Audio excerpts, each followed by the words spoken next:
What's going on, everybody? Happy Sunday. Guava.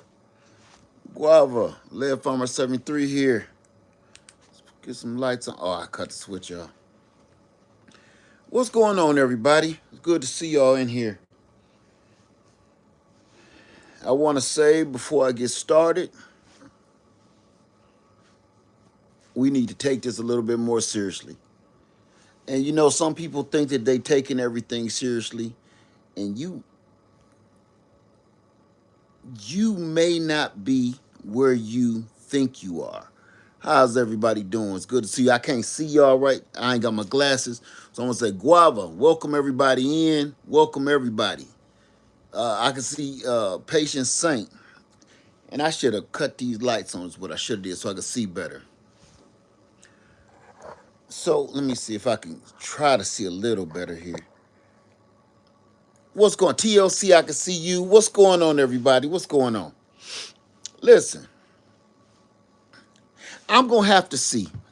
Give me 2 ticks because I'm going to have to see because I need feedback. This is gonna be a feedback video. I'm gonna try not to do a whole bunch of rambling on. I need some feedback.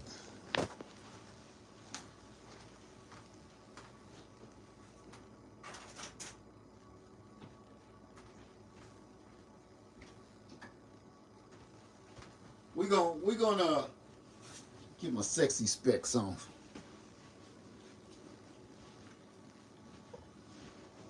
All right. Okay, that's better. That's more like it. What's going on, everybody? Trying to get myself together here. All right,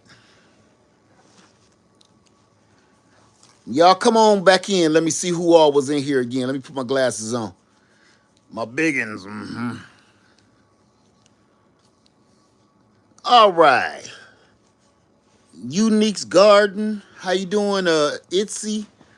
Chris, TLC in the garden. What's up, my sister?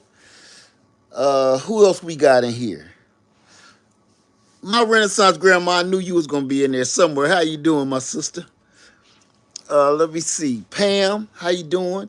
Houseboat grandma.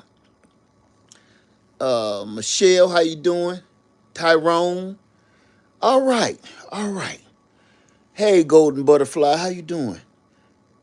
Christine Smith. Yolanda Watson. Who else we got? Mona Farms, how you doing? Savannah, Timothy, Clarence, what's going on? All right, this is it. I, I, I, I think we just need to take this a little bit more seriously. Do you? With everything going on, I think we need to take our gardening more seriously. Because I'm going to ask a question right now where I can. The reason why I'm saying this, because I'm really talking to myself. Now, I take it seriously, but I almost the way I've been thinking lately, like, am I really going as far as I should be going? What you say? Don't go to the grocery store alone. Why you say that?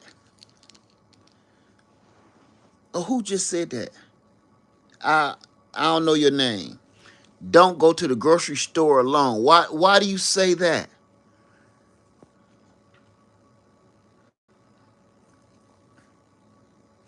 All right, let's get on with it. I don't think we taking this seriously enough.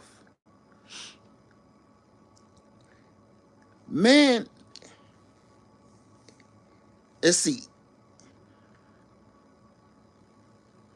In less than 2 weeks,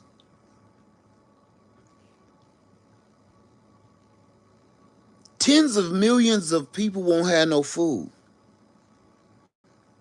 I'm not gonna do. I'm gonna try not to do a whole bunch of rambling on. Hey, can you stop that? HBG.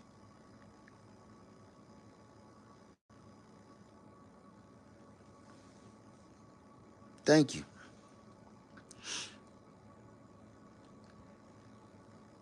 Can Thank you so much. Is it just me, or is nobody really thinking about this?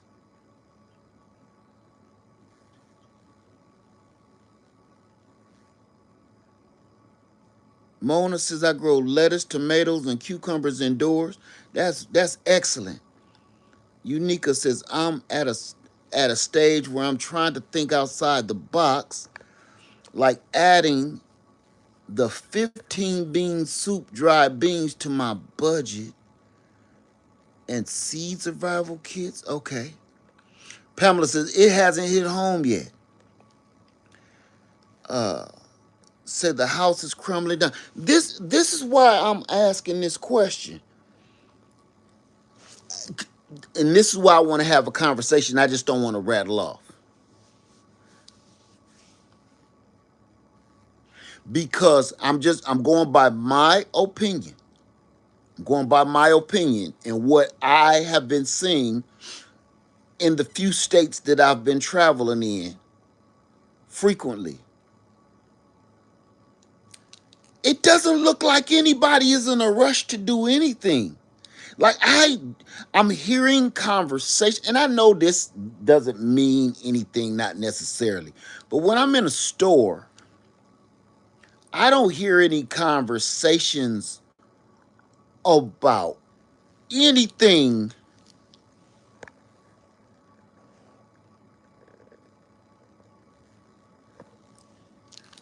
about anything that's going on. I hear, you know what I've been hearing? I've been hearing, hey, everything fresh and sassy. Said, thank you, Led. Thank you. I got food because of you. Came back from Dubai only to find out essential employees no longer being paid, but still must report to work. Yes! Yes! Yes! Can you believe this?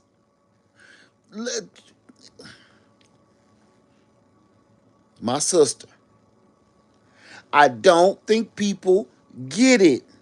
I don't think they feeling it. Says here in California, Governor Newsom have food banks with the National Guard to distribute food. Let me tell you something. I'm not gonna lie to you. I'm gonna tell you the truth. Do you know me and my wife be sitting in bed sometimes about to go to bed? You know, we like to unwind. We sitting in our bed, little sleep number, you know. And I kind of look over. I say, "Hey, what you think about moving to California?" And I was joking, but not joking. And she looked over at me. She said, "Look like we're gonna have to do that anyway." Neither one of us was laughing. Neither one of us was laughing. Now, we talked about moving to California years ago, okay? But, you know, we was like, it's kind of expensive. And, you know, I got family in California, so, you know, it's no big deal to me, but I know how expensive it is, and I know it's like living in another country. It's kind of really different in California, okay? It is California is like going to Florida. Man, it's like a whole different country. Everything is different. So, but we really wasn't laughing. And I smiled and she smiled. And I said, I ain't joking. She said, I'm not either. So, wow, it's come to this where we're literally talking about moving to California so we can get some sense of normalcy, some sense. Now, uh, I'm gonna say why Cali. Oh, if you don't know why I'm talking about California, because we just said this. I just said it. Cause Newsom is over there holding his people down like a presidentially. It is Listen, it is outstandishly expensive in California. Absolutely, it's actually a crime how high the prices is in California.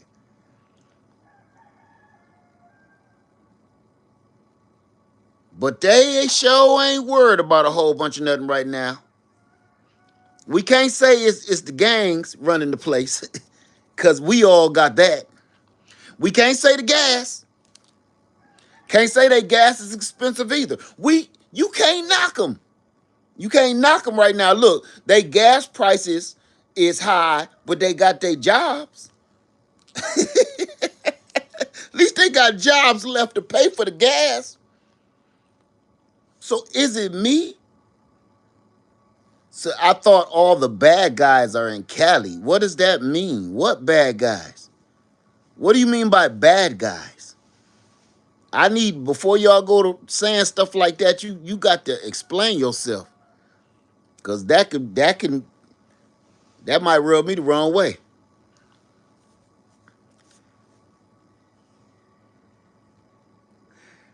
Okay. Like I said, when I'm in the stores, hey Adina Collins, when I'm in the stores, man, I'm sitting here and I'm kind of like, you know what, Nefet, don't say Holly weird. See, let me say something real quick. For everybody that's kind of like thumbing down California right now. Number one, like I said, I got family there, but I'm not unbiased. I mean, I'm not biased. But let's keep something real funky here, okay?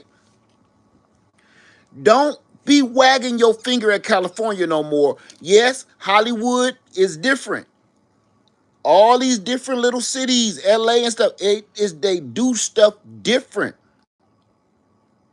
But before we go saying words like Holly weird and all of that crazy stuff anymore, let's look around the rest of the United States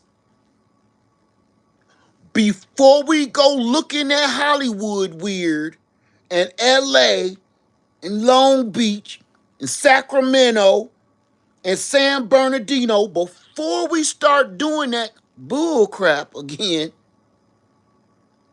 let's take a quick little look around the rest of the United States before we keep saying Californians is some weirdos. I do not think we can do that anymore and be you know what I'm saying? We in a glass house. Cause listen, I don't have a home in Florida. I have a timeshare condo in Florida. I'm in Florida at the very minimum of twice a month. At the very minimum, twice a month I'm in Florida.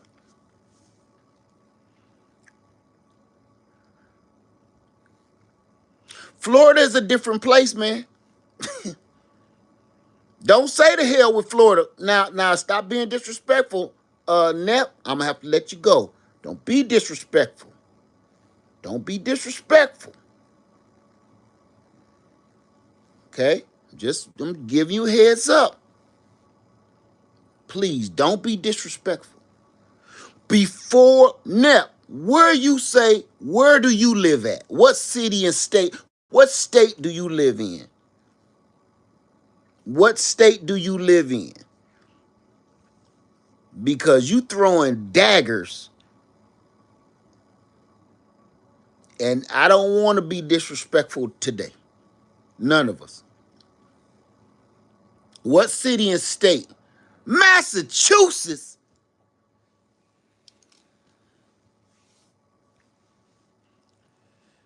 Man, hey, shh, okay? Shh, shh. Cut it out. Cut it out. Cut it out. You know as well as I know, okay, I'm telling you, I travels this country all the time, and y'all see me in these different states. All of y'all do. Because every state I go to, you be like, oh, I'll watch you on YouTube. You know where I'm at. So let's not throw no daggers at these states that's well known for being a little different than the rest of us. Don't, especially Massachusetts. Don't do that no more. Don't do that. Bostonians, Massachusetts, Virginians, Maryland, don't do that. What's my one place? Baltimore, don't you dare crack your lips to say California and Florida is some weird. Don't say it. North Carolinians, South Carolinians, Georgians, AT aliens. Shh, shh, shh. See, this ain't 1985 no more. This is 2025 going on 26. And every state that I go in, I need a rule book to figure out what the hell is going on here. Okay? So we ain't gonna do that. Let's say, respectfully, I need to live in Fall. Respectfully, I used to live in Fall River, Massachusetts, and yo, that's a strange place. Like us, and you a native, Cali native. Okay, let's not throw stones though, because the rest of this place love what's going on right now. Okay, the rest of this place is really feeling this crazy mess that's going on. So before we do that, all right, let's be realistic. I'm scared. I'm scared to say anybody is ain't right now. Okay, so here's the conversation, and I want y'all to keep it. I want this to be a conversation. Okay, uh, say of course they won't be affected. Homeless camps everywhere. Tony says homeless camps everywhere. Tony, what state do you? What state does not have a homeless camp in it, Tony? I'm having a conversation with everybody today. I ain't just gonna ramble on. I'll wait. What city in what state does not have a homeless encampment in it? Everywhere. I'm waiting.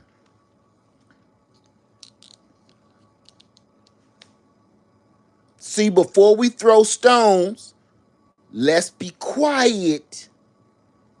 Do me a favor. Don't write in caps, okay? Don't do that, please. It throws me off.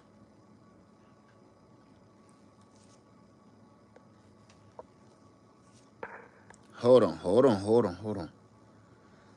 I, Tony says homeless camps everywhere. I'm waiting on you, Tony. Name me one, man. There, every city, every highway I drive down, every interstate, there's a homeless encampment under every other viaduct, under every overpass. So I don't want to hear all of that crap that y'all see on the news, man. Y'all watch the news and pick out lies. Homeless camps are all over the US, yes, but very concentrated. Yet, but very concentrated in every state. Don't do that. You know what? I'm not going to let you do that, because as much as I travel, you're not going to sit here and tell me California has the most homelessness in all of America. I'm not going to sit here and let you do that. I'm not going to let you sit here and lie to people like that, okay? We ain't going to do that. It's concentrated everywhere. So we ain't going to do that. I'm not going to say that about Florida. I'm not going to say that about California. I'm not going to say it about Chicago, New York. Every state I go in, you know what it is to me? Every state is, it reminds me of a neighborhood. Every city and every state that I go through all the time reminds me of a neighborhood. As long as you walking past this big beautiful house, you think it's big beautiful people inside of it. You walking down the sidewalk, walking your dog, and you look up at this house. Ooh, they sure keep their grass cut. Wow, they sure have a nice siding, nice brick house. Ooh, their lights are all, ooh, their decorations for the holiday is always beautiful. But inside,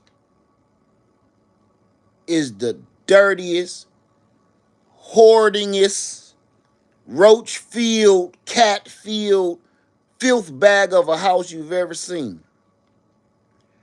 Abuse is going on inside this home. Ain't no lights and gas and water running. The kids is dirty. The wife is crying. The husband is drunk. But on the outside, it looks beautiful, man. It looks beautiful. But you don't know what's going on inside. That's every single house in America. You walk down the sidewalk and look through neighborhoods, you just seeing the outside of what this house is. You don't know what's on the inside. Man, it's always a wreck. You don't find out that it's effed up on the inside until them people either die off or move out. And then all the rumors start coming. Yeah, they found them down in the basement stinking. They was down there for like 4 months for somebody found them. Yeah, I hear he was beating his wife. I hear their kids was running away every 5 seconds. You never realize how jacked up the reality of somebody's inside of their home really is until they're gone. So to me, every city in every state is just like everybody's house walking down the block. It's a bunch of lies and deception. You know what? I'm gonna tell you this story real quick that I watched the other day. Quick story. This guy was he was disappearing people. Okay? He was disappearing people for their insurance. People was walking around, well, people didn't know that this guy was putting insurance policies on them, right? And as soon as he put an insurance policy on you, he didn't know you from a hole in the wall. But he was putting life insurance policies on strangers, and then he'll go over there and snatch you up out of the world. You know what I'm saying? Here's the crazy part about this. This story that I watched. He was putting life insurance policies on people and then snatching them up out of the earth. And this is why he was doing it. He was a doctor. He was literally a physician.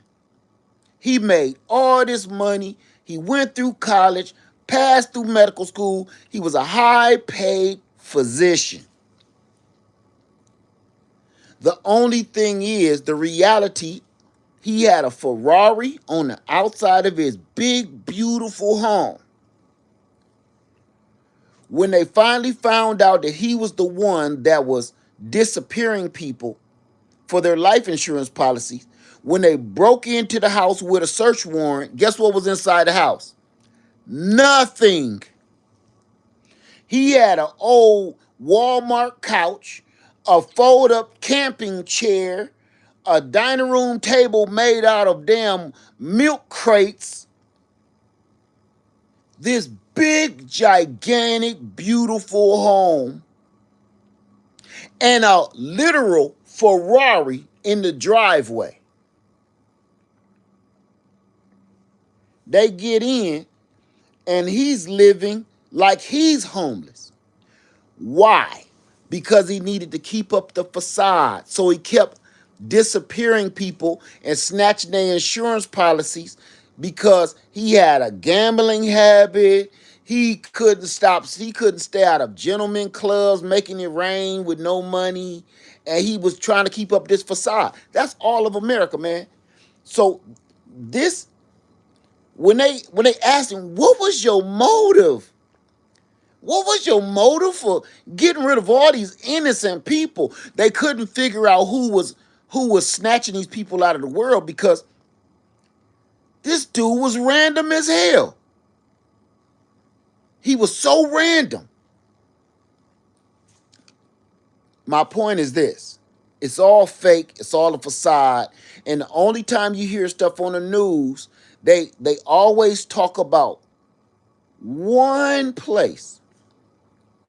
For instance, how many people know about Flint, Michigan's water? Raise your hand.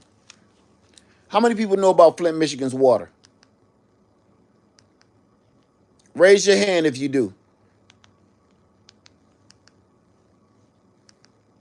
How many people ever heard about Flint, Michigan's water? Raise your hand.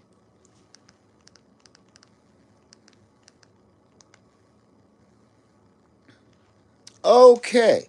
I didn't want that to go on too long because I wanted to make a point. Can you tell me,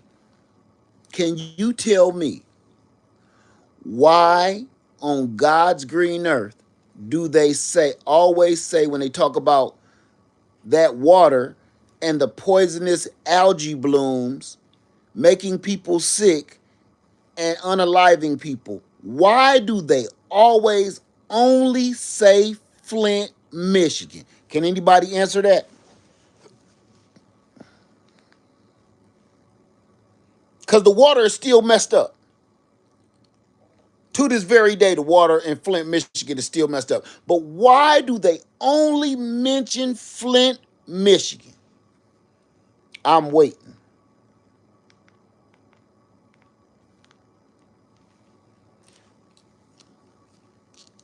Thought it was lead in the water. No, it's algae blooms. Because Flint is the fall guy. Who just said that? I can't pronounce your name, but Khan, absolutely. Now, if you want to go have some fun, okay? This is why the news makes me sick. The media makes me sick. Cause they ain't no different than us social media content creators. They need clicks and views to stay afloat too. Not just because it's primarily black. Well, yeah, that too, because that's part of it. Okay, this is not necessarily a racial thing, but they know if they pick that city that's majority black, it will raise more eyebrows. Now, just for fun,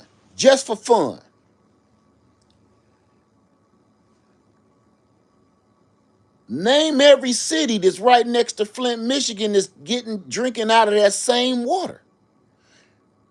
I'm from Toledo, Ohio, literally right next to Flint, Michigan, right next to Detroit, Michigan, right next to Lansing, Michigan, right next to Twin City, Michigan.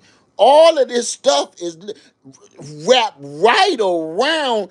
Literally, we're drinking out of the same water, getting our water out of the same water treatment plants, everything. But they don't name none of that. Monroe, Michigan, Flint, Michigan, Detroit, Michigan, Toledo, Ohio, Maumee, Ohio.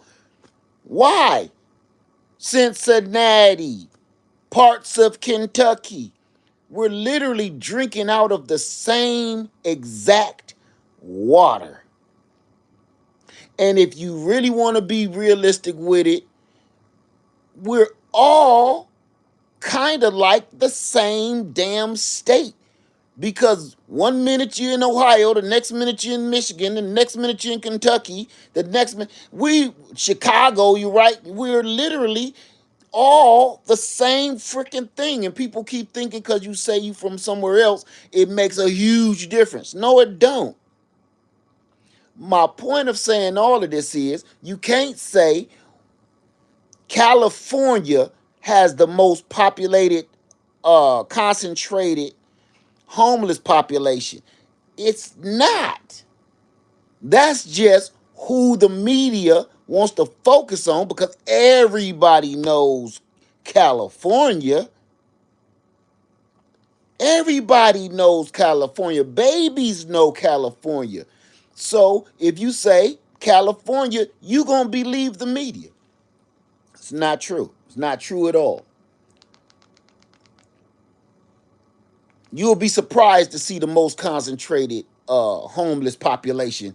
Let me stop. Let me stop because I don't want to offend nobody.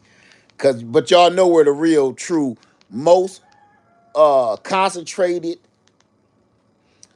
let me see, Cali,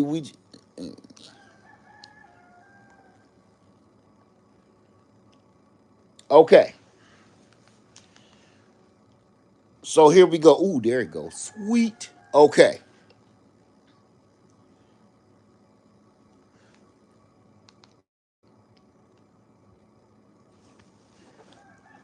We need to take this more serious. Say, come to Cali. Don't pass me up. I've had people say, "Are you leaving the country? Are you going back to Africa?" For the people to keep telling me to go back to come back to Africa, it's the homeland, it's the motherland. Uh, yeah, that's a no for me.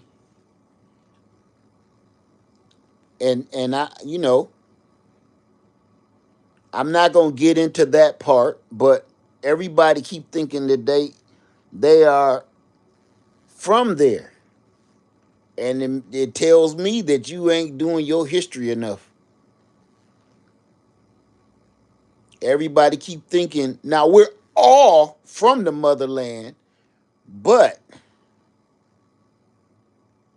it ain't go down like they keep on trying to put in them books. They they want you to believe, they want you to believe that until they showed up, Africans could not travel across the oceans. How many people heard that, right? Before they showed up, they said in these books that we couldn't travel. We couldn't travel the seas. We couldn't travel the oceans. We were just some, they took, let them say it, we were just some savages on an island.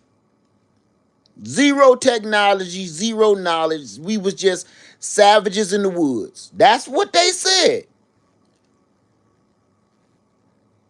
Ain't that what they said? Okay. And now the only thing good that's come out of technology is they done already released all of the documents to tell that. Look, that's why that man is trying to get rid of all our history. Let me sit up. Y'all done got me crunk.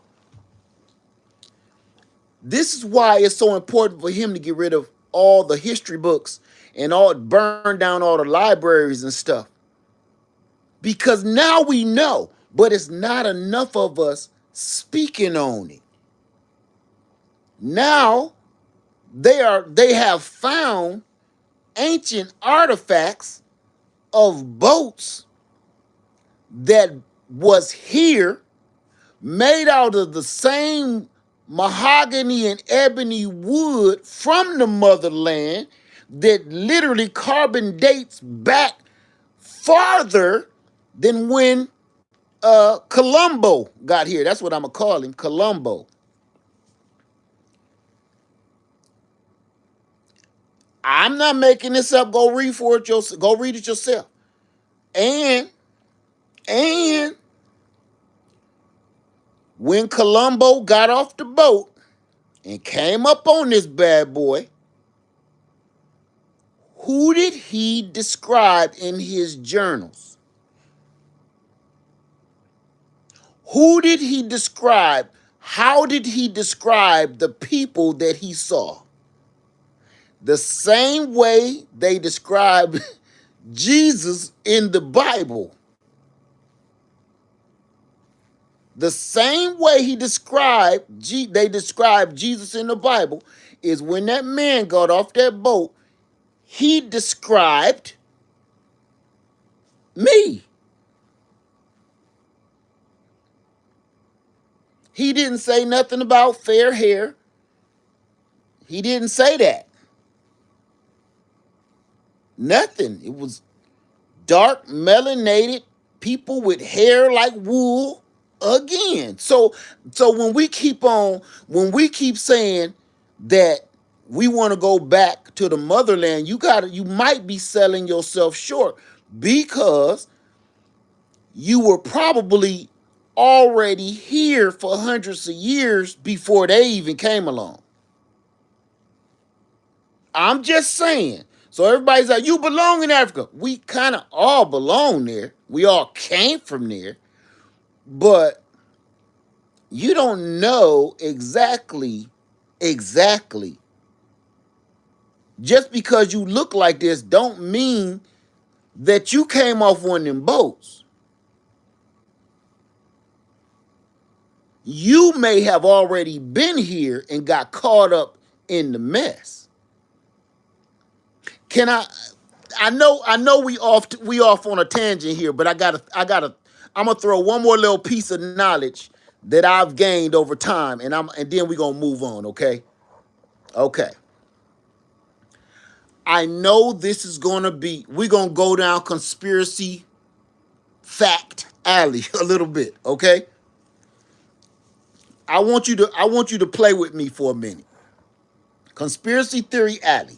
Y'all with me? Raise your hand if you with me. Conspiracy theory alley. And then we're gonna get back on track on subject. But this really boils my shrimp. You dig what I'm saying? How many people want to go down conspiracy theory alley? Come on with it. Raise your hand, please. Okay. Everybody think that we are all fresh off of those boats. Everybody, we going down conspiracy theory alley, and you could take it as facts or fiction if you want to, because this one is a little different, okay? This ain't necessarily conspiracy, but it is if you don't believe it. So, conspiracy theory alley.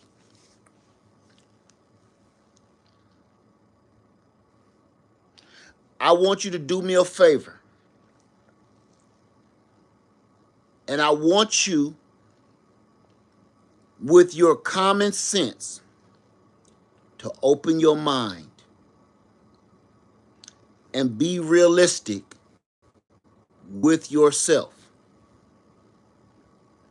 I want you to go and look at how many people that they said that they brought over here. And then I want you to see how possible that was to do in the time frame that they said that they did. With the technology that they had at the time, meaning how much food and water could you store on a big wooden ship to feed all of these hundreds of individuals and the crew, and then you're on the boat for months at a time.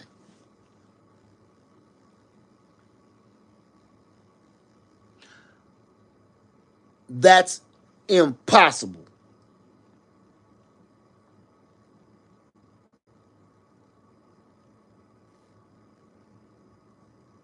You're literally on this ship for months. Months. The whole crew of this ship and the prisoners laying flat on top of each other for months. They said they brought hundreds, if not thousands at a time in an old wooden rickety boat with no weather control whatsoever, no heat, no light, no cooling systems, nothing, for months on the ocean, through the weather, through the storms, overloaded with hundreds of people. We still down conspiracy theory alley if you don't believe me, okay? Impossible. They can't even do that now.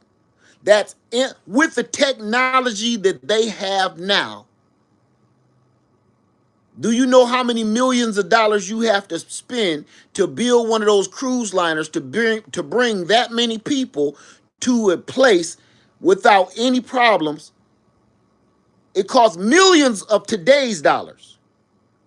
$100 million, $200 million to build a ship that big to bring that many people over and over and over again.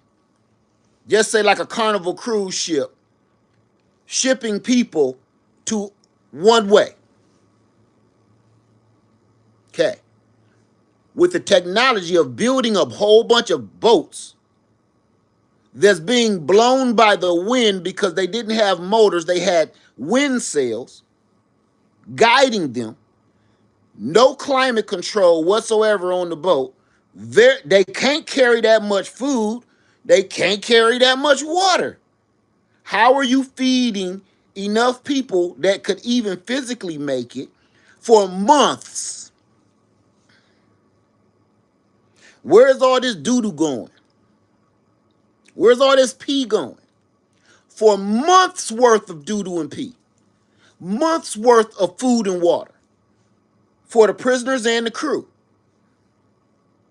It's impossible. It's literally physically impossible. Now, you can tell me you brought a bunch of them with you. You're not going to keep telling me that you had hundreds of people underneath this old raggedy wooden ship and they all, no.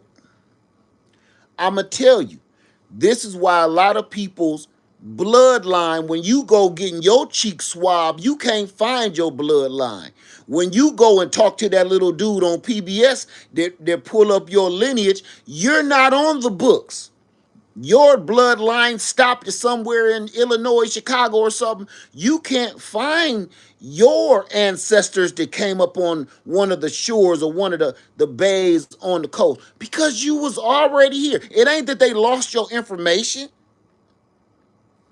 They didn't lose your information. Your people were already here and you were assimilated into the people that they actually did bring here.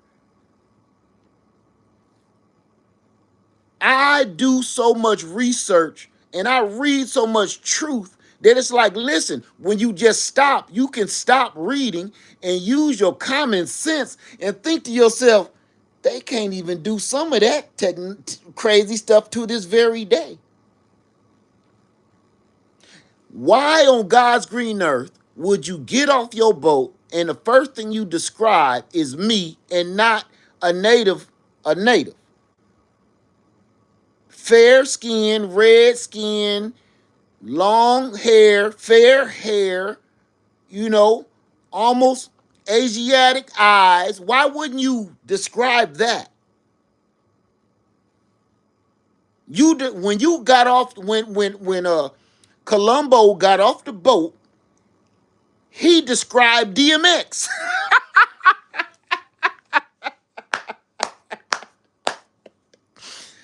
Hey, when he got off the boat, he described DMX. You know, so I'm not even just going off of my common sense. I'm going off the word of what the enemy said. He said what he saw. And his crewmen said what they saw. And they described the women, and they described the men, they described the hunters and the gatherers. And that's what they said they saw. They never one time said anything about what they start teaching and making everybody believe. Even some of the natives have been telling the truth over on TikTok and over here. Even the actual true natives in some of their tribes is telling the truth. Like, yeah, it has been written and the story's been handed down from generation to generation in these tribes. So let me stop because that's not the subject matter of today. But if you don't believe a word I'm saying, you need to go pick up some books. If you don't want to pick up no books, go look at some documentaries of these actual people and this actual scientific proof and these actual what is they called paleontologists that dig up old artifacts and stuff and they go and find in all of these artifacts. Man, we got so many ships and boats that was already over here from hundreds if not thousands of years before Columbo made a wrong turn and got here.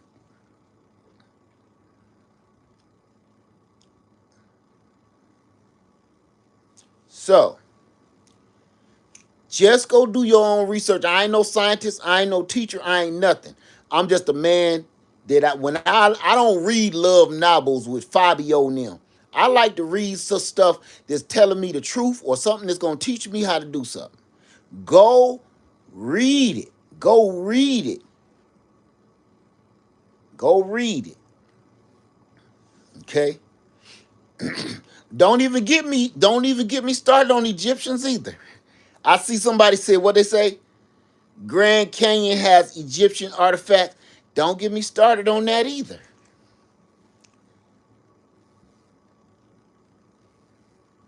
If don't get me started on them because it ain't a theory. It has been scientifically proven.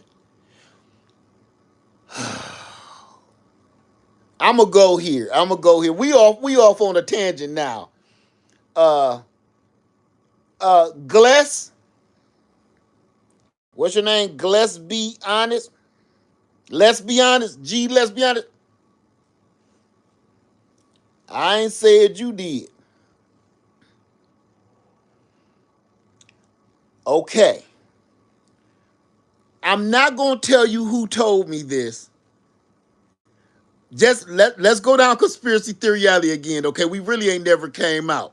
But let's do this, okay? This I might have to change the title of this video.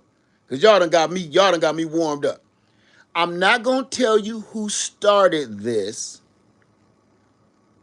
We had a conversation and we both knew about the same information. And they made me so proud because I didn't know they knew this information. Okay. This person, I love her dearly with all my heart. I take a bullet for this one. I love her. She says this to me.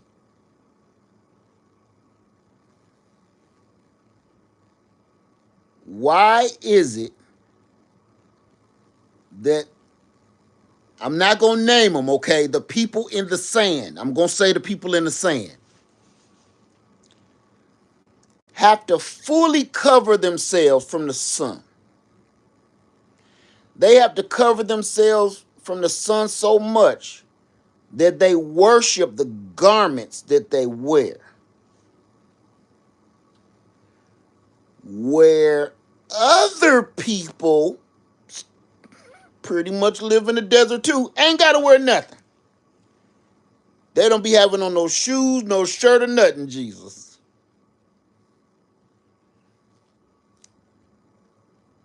So who do you think is the originals from that place? The people that can't be hurt from their surroundings, from their environment, or the people that can be hurt from absolutely everything in their environment?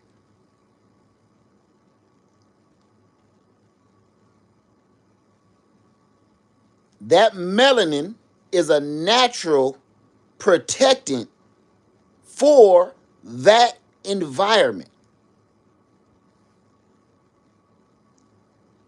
If you one that you have to wear these garments or you will perish quickly, you will get hurt.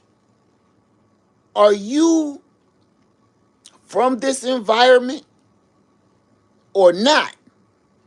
Even after all these thousands and thousands and thousands of years, you still got to wear these garments while other folks don't. I'm just saying. I'm just saying now. All the noses was snatched off of all of the statues. Hieroglyphics was chiseled out, letting people know who they are and where they came from, who really belong here. Every time people don't want you to know who really was running the club, you know, they'd start tearing. Look, every statue is missing the male member, cut off the male member,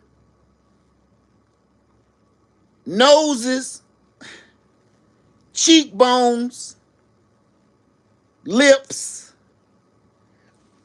all what it's like you built all these thousands of statues, but you got lazy when you was building the nose and stuff. You got lazy when you was building the member on the statues and no. Come on, man. Come on, man. You know, if you think about it, ancient people, our ancient ancestors wasn't no different than the people walking around here today. I can prove it. There's a little man right now walking around trying to erase all history of all the great accomplishments from anybody that does not look like him. Am I wrong? He is literally erasing and putting into law to get rid of all traces of all of the great accomplishments from all of the historic figures of a certain melanation. So our children and children and great grandchildren will never know that these people even walked the earth. History just repeats itself. Once a people is on the brink of greatness, another people want to destroy it because they don't want you to win. It always reminds me of like Popeye, you know, the movie. I mean, the cartoon. Every time Popeye about to win, Bluto like paint a path to make him jump off the cliff or something. You know, the road runner. So every time Popeye about to win the race, Bluto get out his car and set up a killer detour or something. Every time. It just lets me know cartoons did teach me something. Cartoons taught me something. That good guys really do win. You know how we always say good guys never win? That's a lie. It ain't that good guys don't win. It's bad guys cheat. That's what we should say. Stop saying good guys never win. Good guys never get the girl. That's not true. It's the bad guys always cheat so the good guy can't win. That's how that worked. All those cartoons told you every single time, if the good guy got a chance to shine, he would always get the girl. Every time. But the bad guy keeps stepping his way. The whole cartoon is about the bad guy trying to erase and make the good guy look bad. Make the good guy look stupid. Make the good guy look weak. He, instead of him focusing all his energy on trying to get the girl, he focuses his energy on, you know what he do? Bluto always did this. I can't beat Popeye. Think about this. This is how this all is relative. Bluto in the cartoon always, I can't beat Popeye. I'm not going to try to beat him. Right? I'm going to cheat. Because I know as soon as they take off, thank you, Tank, as soon as they let the fire the pistol to start, the starting pistol, I can't beat Popeye, even when he don't eat the spinach. I want you to think of this. The only time Popeye eats the spinach is when the bad guy done whooped his ass. He don't need the spinach at first. He don't need the spinach. He never need the spinach until he like see them little birds flying around his head, right? Little birds, and he, wow. Now he needs his spinach. But before that, he was winning on his own accord. He was winning by his own energy. He was winning by his own power. The only time Popeye ever need his spinach is when Bluto is in his ass. Am I lying? That's those cartoons from my era is the same as now. The only time the good people can't come up is because the bad people won't stay off their neck. They won't stay off. They won't let you win. They won't let you shine. They just won't do it. So I guess it's time for us to get some spinach. Something in this or something. Right? So the person that told me about the people in the sand, the actual knowledge, scientific knowledge that she gave me was the same. We end up had read the same book and the same literature, and it just made me so proud. But you got to ask yourself that. And if you don't believe what I said about why would you need to protect yourself from your environment, I want you to do me a favor. Any northerners, how many northerners do I have? Have you ever been to Florida? If you live up north, have you ever been to Florida for a week? Raise your hand. If you're from Florida or the South, ATL, Georgia, Louisiana, Texas, South Carolina, North Carolina, Virginia, if you're from the South, have you ever been up north for a week? If so, say yes. For my northerners, when you first go to Florida, you cannot breathe for 4 days. If you there for 7 days, if you coming from up north, go to Florida, go for a vacation for 7 days, you can't breathe for 4 days. You can't stop sweating for 4 days.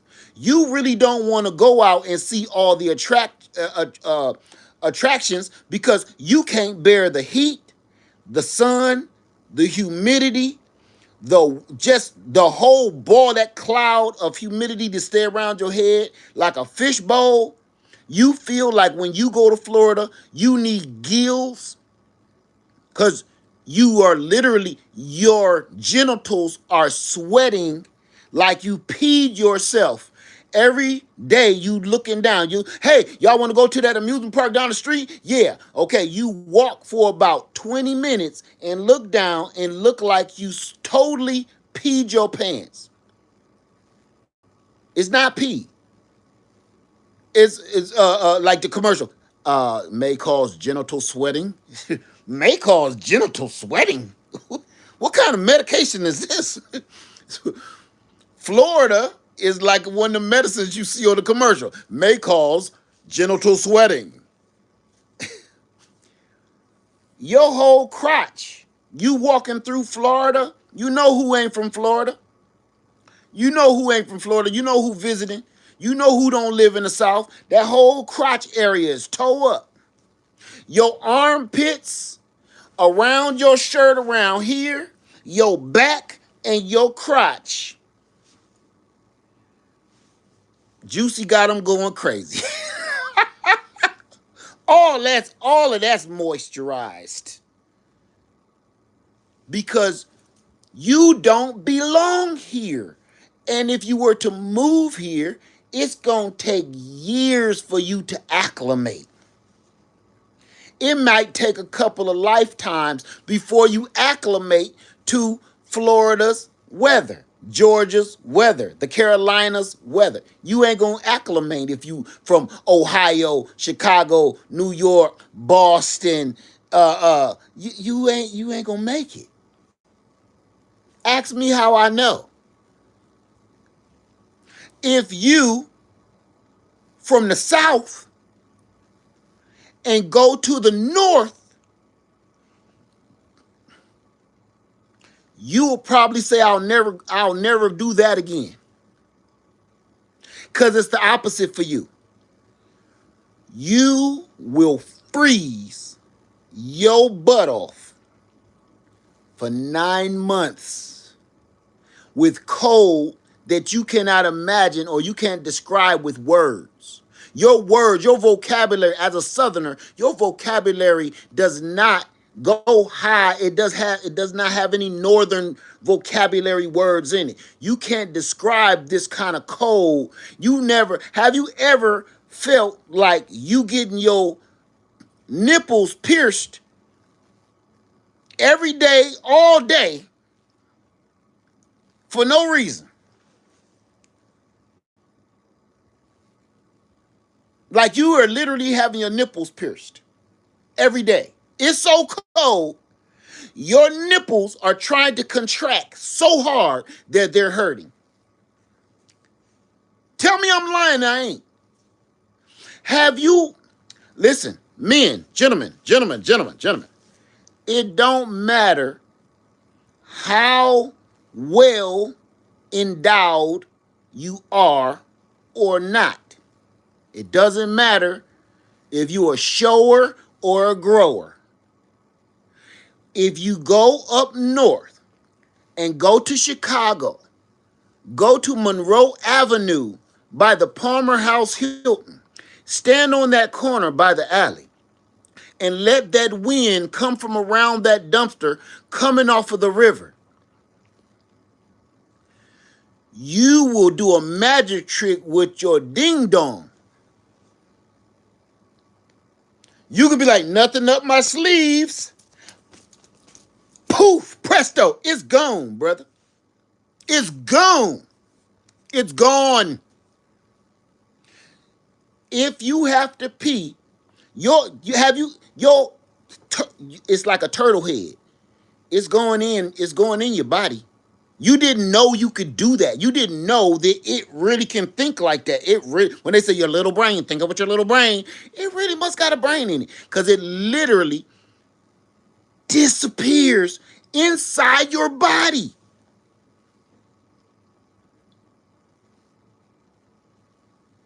And it ain't coming out until the temperature hit at least 67 degrees. Chicago wind.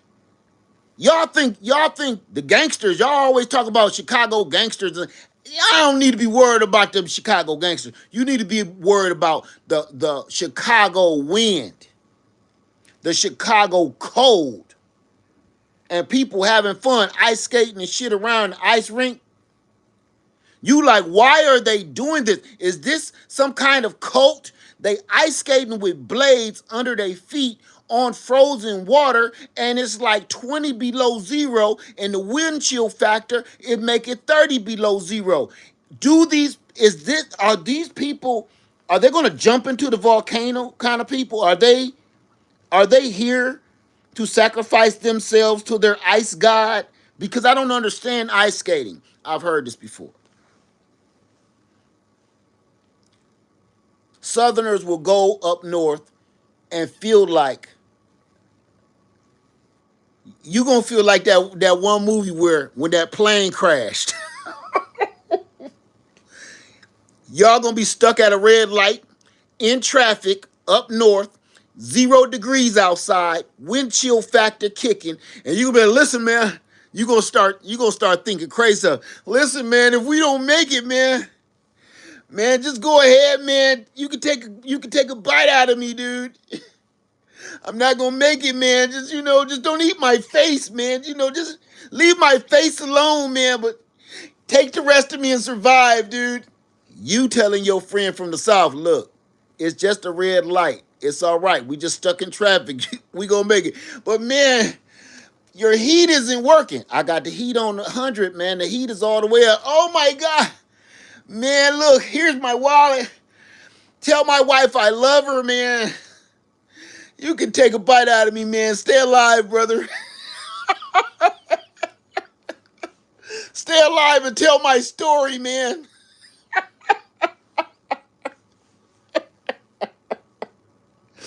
I'll never see little Natalie grow up, man.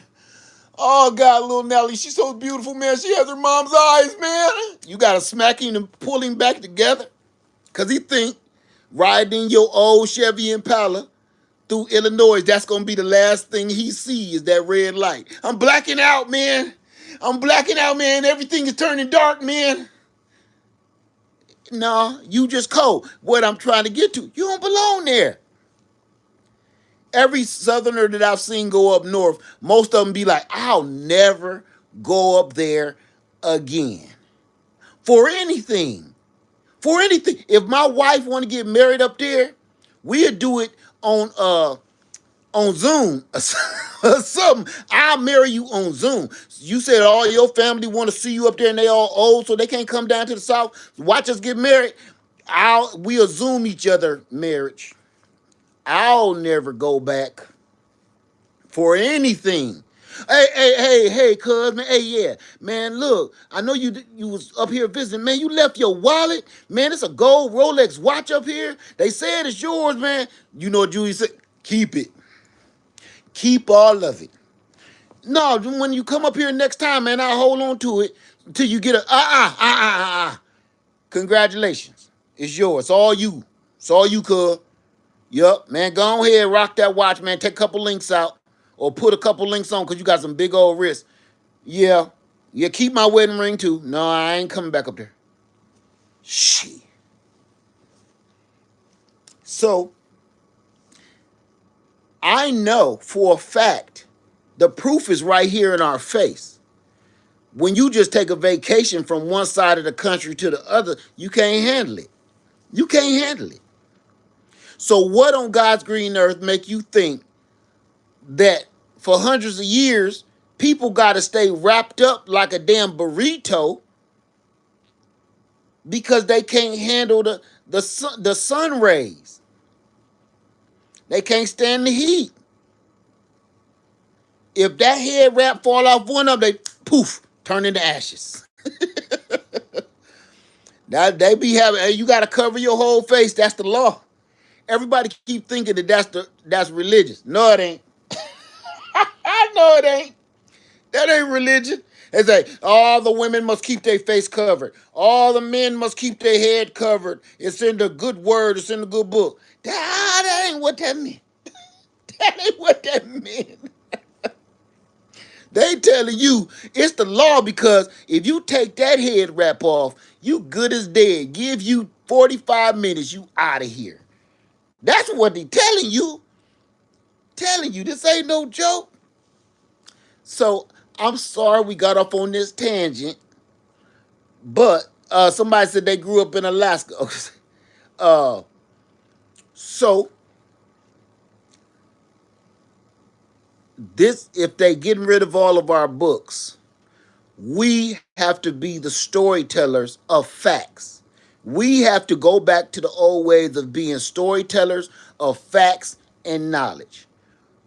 Because if they get rid of all of the books, it is going to be like Book of Eli. Learn as much stuff as you can and repeat it to yourself repetitively. And the reason why you should is because you are going to verbally have to tell somebody this knowledge from mouth to ear. You need to write some of it down as you think of it. Record it. Start a YouTube channel. Record this stuff because this knowledge will be lost. Let 3 generations go by. All it takes is 3 generations to erase something. Your grandkids, that's all it takes to erase knowledge of a people. All it takes is 3 generations to wipe out something where nobody ever knew it existed. It's certain animals that was here right before I was born that's now gone and nobody will ever know it was here.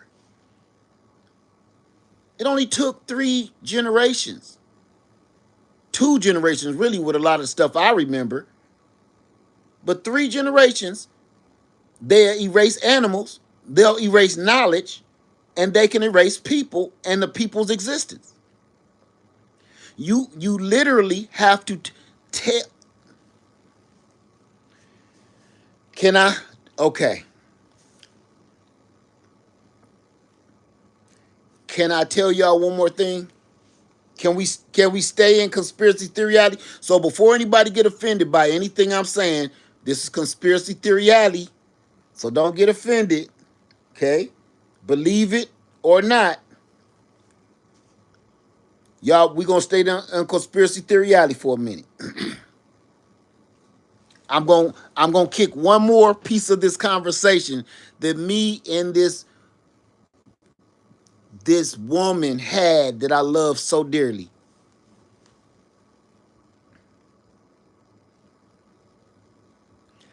How is it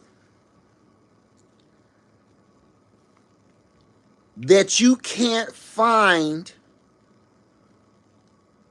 a Native American out of as big as the United States of America is, as big as this country is? How is it that you have to go seek out a Native American on a reservation, and every reservation is only so many of them?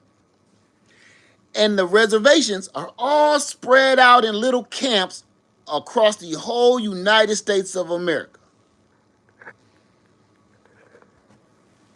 My bad. My bad. But as vast as they were, as many as they were, now this is what they told us, that they were everywhere. They were everywhere. How could this small group of people, remember, this is guerrilla warfare. You're coming to somebody else's turf, somebody else's territory. How can you wipe them out to almost zero, to the point in 2026 you have to seek them out? But I am around every single corner you turn. Remember, you only brought so many of me, so-called, over here on old, ancient, wooden, raggedy sailboats. How did we outpopulate the people that were already here and the people that brought us here? How did we outpopulate the people that were supposed to be already here and outpopulate the people that brought us here? So while they telling us all of us came from over there, it's not even practical. It doesn't even make sense. There is literally evidence of me all over this country that dates back before Columbo got here. So years ago, I had to change my way of thinking, and I had to do thinking for myself, because what I was learning in school stopped making sense. Once you start paying attention and listen to a couple of the lies get slipped up, because that's the only way you figure things out in the 80s and the 90s. And then when the 2000s came and computers was everywhere and the knowledge was everywhere, the truth was everywhere. And you was a fool not to absorb that truth. You was a fool not to absorb. I'm going to tell you one dude right off the bat. You know that dude on History Channel with the crazy hair? I forget his name. Italian dude with the hair and the ancient history mysteries and stuff. What's his name? You know what I'm saying? He always talk about aliens. His hair is Giovanni or whatever his name is. Giovanni, I think his name is. Even that dude. Right. I got another one for you. Giorgio. Giorgio. I got another one for you. Stick with me here. Easter Island.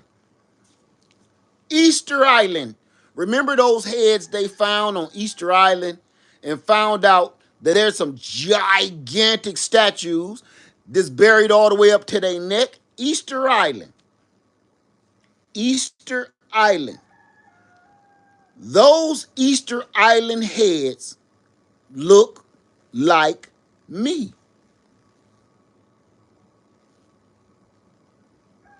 All of them heads on Easter Island looking out over the ocean look just like me. So if I wasn't here, why would somebody that's supposed to look like them carve some gigantic statues of a person that look like me? It don't make any. If you were supposed to never see people like me, why would you carve a bunch of gigantic statues and face them out towards the ocean, and they look like me.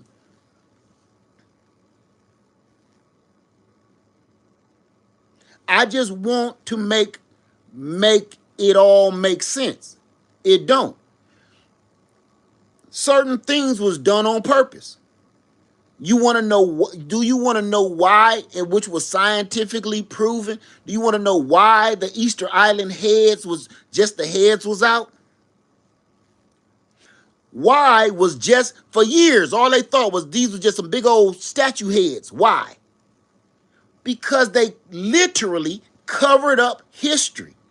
And over time, since they right there off the ocean and the storms start blowing that dirt and soil and eroding that soil away and uncovering the history that was there and the people that built it. The weather, Mother Nature, literally let history be known. And then when scientists really start digging, they realize, wait a minute, there is literally a 20 to 30-foot statue body underneath the soil. None of this is volcanic ash like a volcano went off and covered this stuff up. No, this is just soil, like somebody brought it in and covered this up.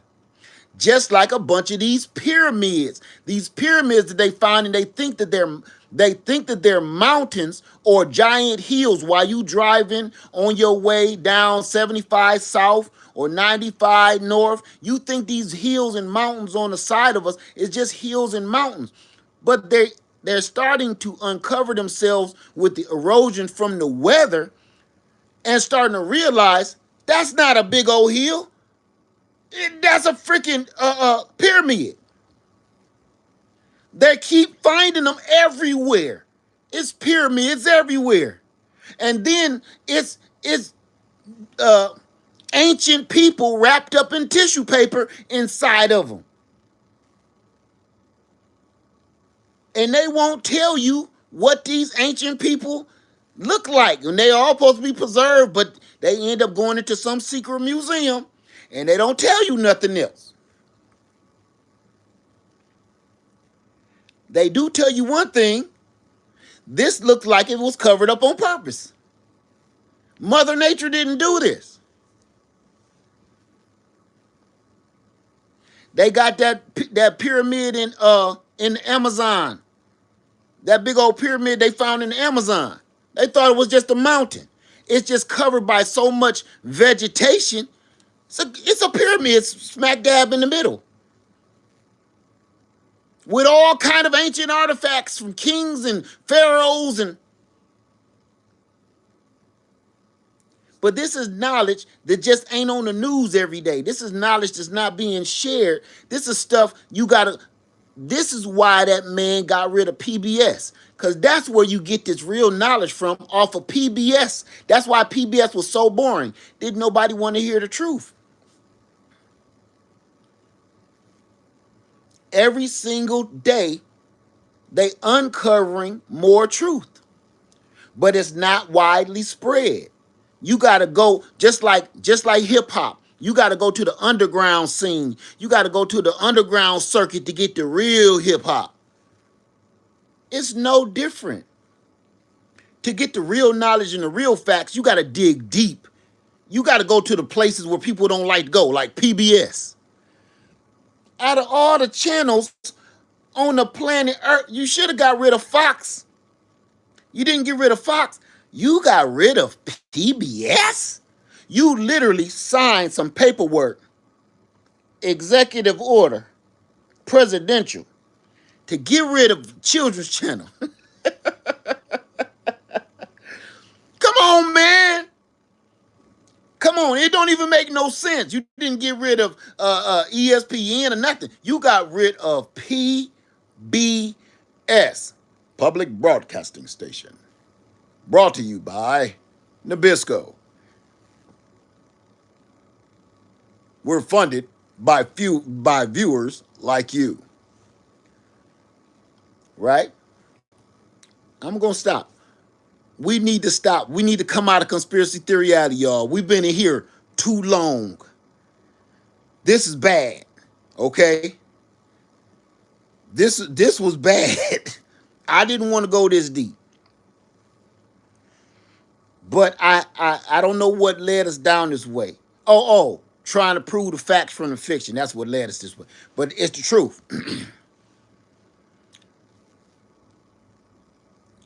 uh I'm not easily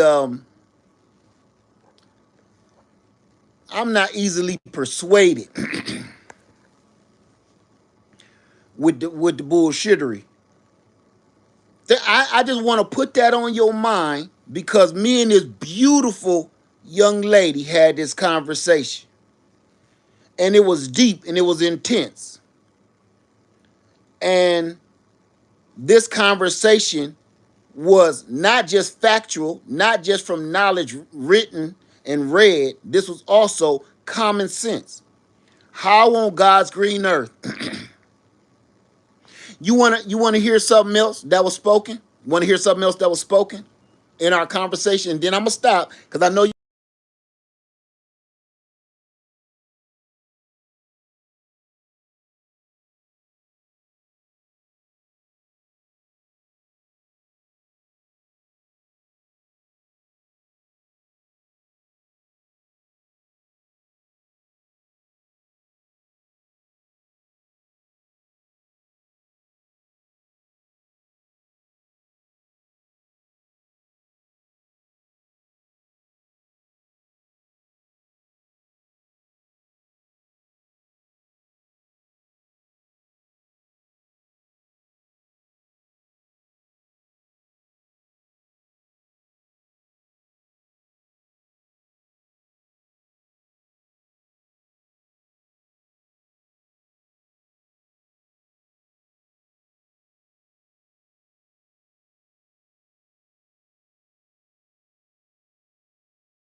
What about now?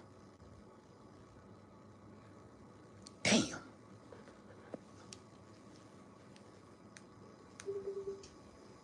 Can y'all hear me? Can y'all hear me? Yeah. There we go. There we go. There we go. Because I couldn't leave without saying what I need to say. Thank you, everybody. Give me that thumbs up. Give me that thumbs up. Thank you, thank you, thank you, thank you, thank you, thank you. You can hear me because I can hear myself. All right, all right. So if everybody messing with their TV is not you, it was me. We fixed it. Let me just double check before I say what I need to say. We fixed it. Okay. I'm getting right into it so we can go on about our business. We got 6 minutes left. I said I'm not leaving yet because I got one more thing that me and this beautiful, young, sweet young lady had this conversation. The people that was here, it makes perfect sense of how it was we were able to put certain people on these little reservations and they're almost extinct.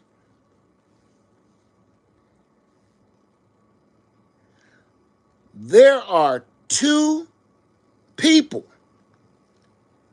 There are two people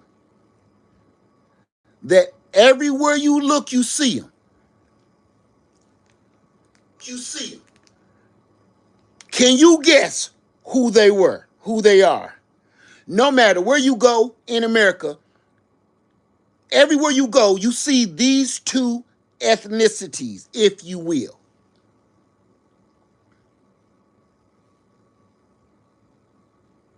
You're gonna see me. I'm gonna give you a head start. You're gonna see me, people that look like me, and there's another one. Yes, the Mexico Grandes. No matter where you go, no matter what neighborhood, whether it's uppity, it's bougie, it's ghetto, it's hood, it's country, it's rural, no matter what, it's desert, it's rainy, you gonna see black folks and you gonna see Mexicans. I don't even like saying Hispanics because that means something else that my brother told me. Don't be calling them Hispanics. I get it now.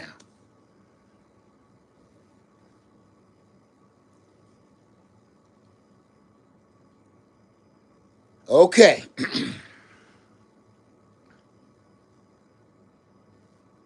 Now I'm going to say this. And remember, don't hold none of this against me. We in conspiracy theory alley. Not Spanish. Not Spanish. Nope, I ain't saying Spanish no more. They said that's offensive, and now I know why. The people that was here was Mexicans. The Spanish came over here. I'm just telling you. Go do your research. The Spaniards came over here. The Mexicans was already here. I don't know. Ask them. What you say, what to call them, go ask them. Okay. Right. The Spanish is Europeans. Okay. That's one. Mayans. Okay. Aztecs. Mayans. Incans. So think about this.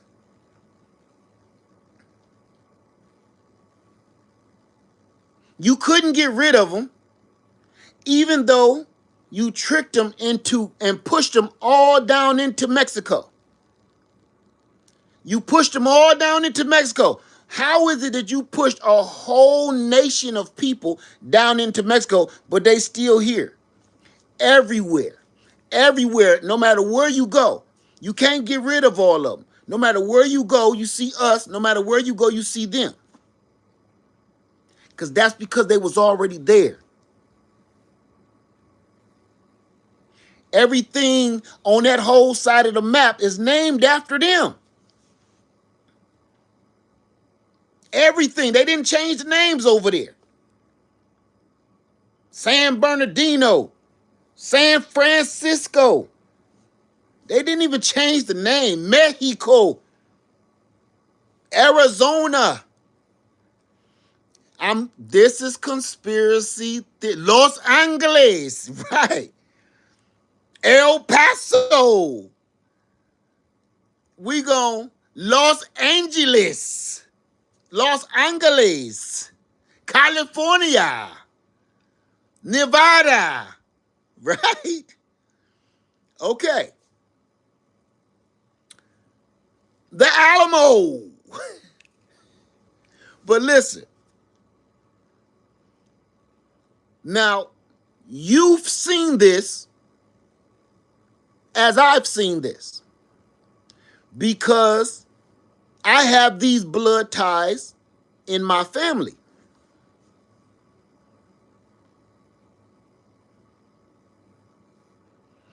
If a black man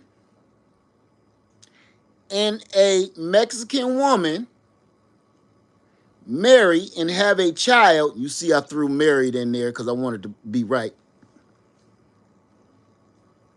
Those children look like what we call Native Americans. They end up having the redder hue of skin and the fair, straighter, or longer, curlier hair. You know this because you have this somewhere in your family or your neighbor, same thing. So why was it so easy to control this one group of people and almost kind of wipe them out? Because it took the two parent, you can't get rid of the two parents of this one group of children. It's too many of the parents. Because if black people was always here, Mexican people was always here, and they got together and they had some babies, and those babies look like what people say is the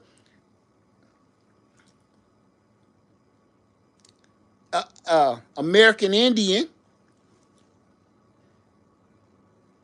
So I see I see where those people came from. But for some reason, everybody think we were not here. And the Mexicans, they say the Mexicans wasn't here either.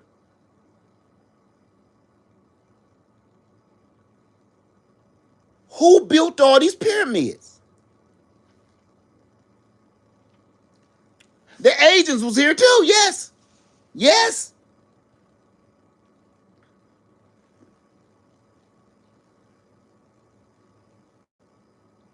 So when you look back at some of those very first photographs, the oldest photographs you can go find on the people that they saw, that they took pictures of. All of them don't, Crazy Horse and them don't look like what they show on TV. They don't look like Bubba Skinner off of Heat of the Night. Do they? If you go look at, you remember when the photograph was first invented and they was taking photographs of the so-called indigenous Native American people? None of them photographs look like Bubba Skinner from the Heat of the Night.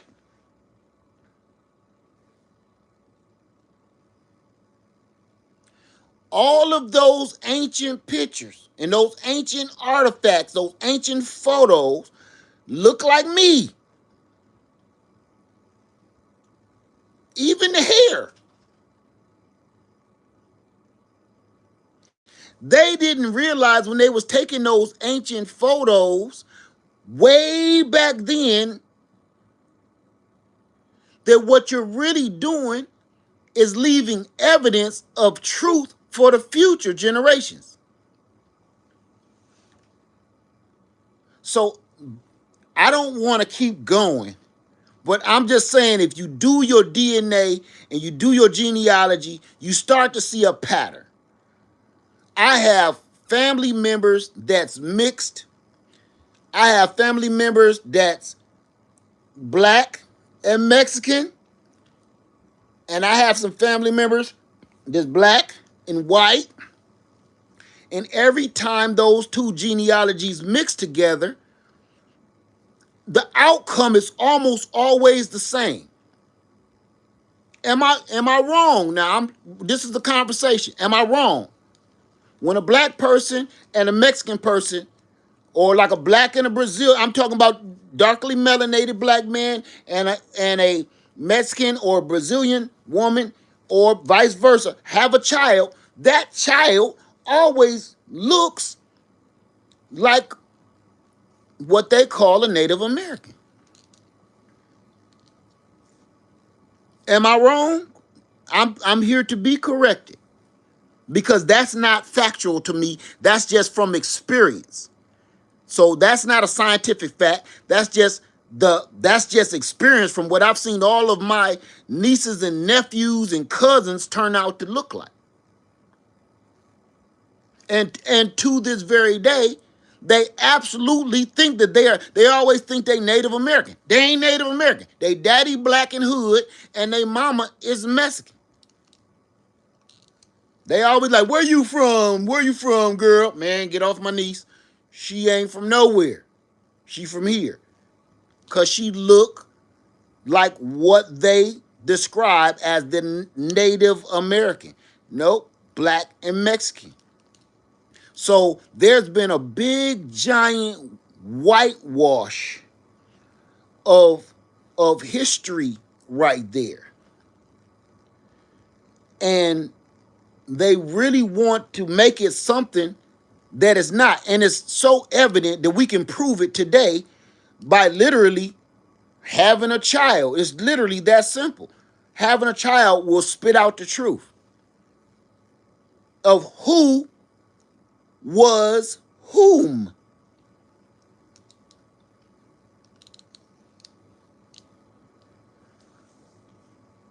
We in conspiracy theory alley, so don't hold none of this against me. If you don't believe it, you don't have to. I'm not saying facts. This is all conspiracy. Okay, C-O-N-spiracy. That's what this is. Do I have anybody that think anything I said was falsehoods?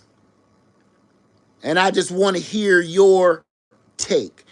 Does anybody think, right, allegedly, do anybody feel that anything that I've said is not true? Because let's talk about money. Let's talk about land ownership.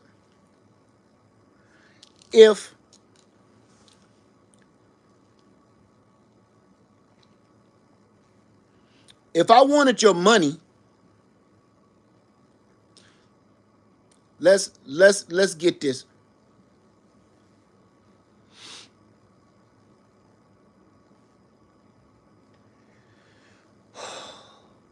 Certain people were promised 40 acres and a mule upon their freedom.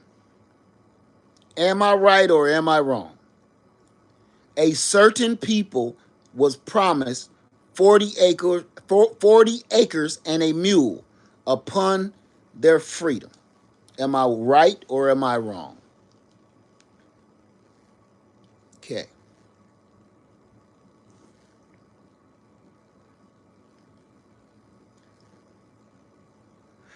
Let's talk about this. Certain people were awarded those reparations and small pieces of land that they call reservations, right? Why did they just go ahead and award those small groups the reparations and the land, but they didn't uphold the promises and the treaties for the others? I can tell you why when it comes to money and it comes to land. Because all this is about, all America has been about, is money and business. Money, land, business. We can't give land back to the people that own it, but we can pretend we can give some to their offspring because it ain't too many of them in the first place. I told you, we everywhere. We always have been. Us and the Mexicans have been in the United States the whole time. We can't even we can't offer them 40 acres and a mule because we wouldn't have anything left. It's too many of them. But we can offer this to these small communities so we can keep these communities small. We can control them and flood it with alcohol and drugs. And over the duration, we can keep those communities and reservations whatever size we want to. What do they call it, like in gardening? We can keep that tree pruned so it never grows and it never bears good fruit. We'll always have control over it. So when we need it, we can eliminate that small group. But it's so many little fractions of it everywhere. This group over here ain't gonna care. You know why? Because they're gonna say, at least it wasn't our reservation. But you can't get rid of all of the original people. It was always too many. The only way you could win a war against so many people, you had to make them fight one another. You had to make them think one was better than the other. You had to make one think that one was dumber than the other. You had to make these two groups of people feel that they were enemies in all these thousands of years, that they always worked in unison, in harmony with one another. Even with the wars was over simple shit. It wasn't over stuff like this. Everybody in all groups are going to fight over time. So when they say, well, the natives was fighting here before they came. Yes, they were. Just like they was fighting in Europe before they came here. They were fighting, but they wasn't doing this. They wasn't making lampshades out of mugs. They wasn't making boots out of people. Okay. Now, we ain't gonna talk, because I know somebody that they always say this when I had this conversation. Well, they was down there ripping people's hearts out and stuff down in the Aztecs and stuff. Only got one thing to say about that. Yes, it's true. They was ripping out people's hearts and stuff and making deli meats out them boys. But in their defense, and I got proof to this very day, I got proof why they was doing that. Rick James said it best. Cocaine's a hell of a drug.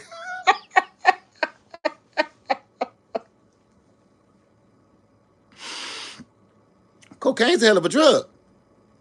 Okay? That's what made them crazy like that, doing that stuff, okay? Remember, they was in them poppy fields. All right? And throwing big rubber gumballs at each other for sport. So, okay? So let's not act like they were just some savages and they did this for fun like Tony Montana. No. Them boys was high. Now, come on now. You ever seen somebody tweaking? You ever seen somebody tweaking? Okay, well, imagine this. That person had to purchase a little bit of it, and they start tweaking. Now, imagine if you grew up in these poppy fields, if you go to sleep in these poppy fields, if you cook with some of these poppy, imagine you can't get away from being high, right? So, you get what I'm saying? So they was like, yeah, they were savages. They was ripping out hearts and stuff. Yeah. But I'm going to give them a mulligan.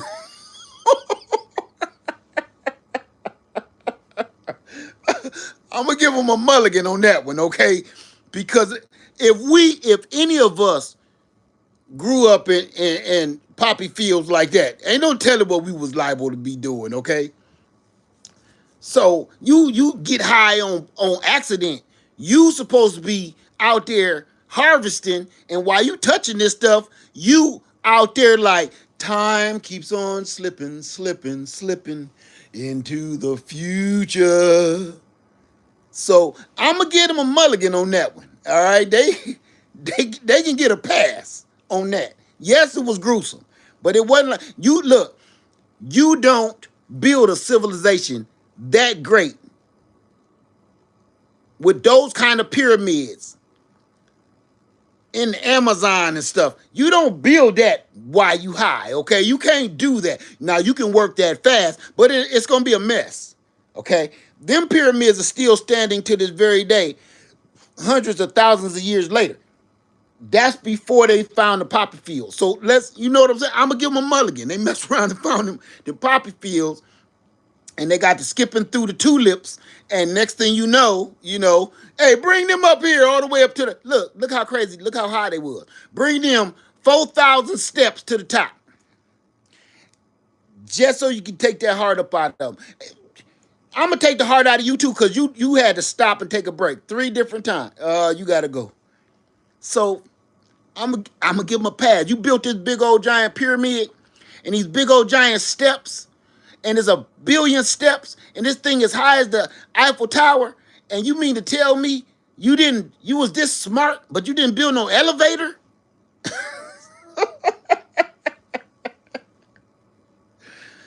Something that could be hoisted and hoist a mug up real quick. A pulley system. So I'm gonna give them a mulligan. They was tweaking, okay? But on the reality part of it, is, yeah, man, you couldn't give people, this many people that's already here, they land back, because that means you wouldn't have had anything. If you calculate 40 acres per person for all these people, that means y'all would have to get back on your boat and leave.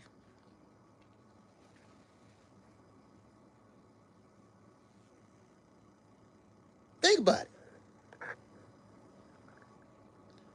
If you gave everybody 40 acres back then and a mule, that means y'all wouldn't have nothing left, and y'all would have to get back on your boat and leave.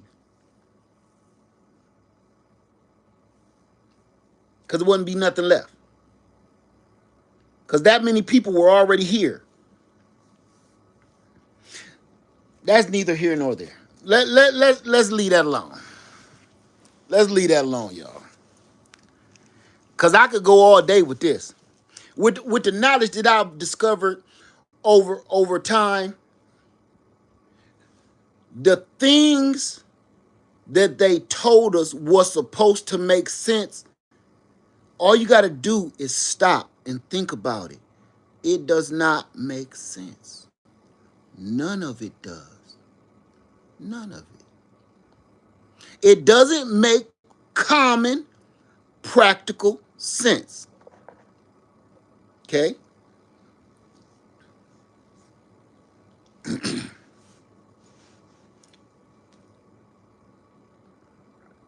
The only way that you can steal a person's land right from up under their nose, listen to this.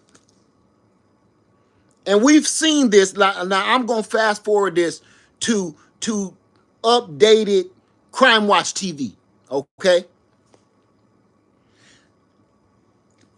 Who knows the story? And this is a timely one. God rest her soul. Who knows the story of Selena, the superstar, the singer? Who knows the story of Selena? Rest her soul. May she rest in peace. Okay.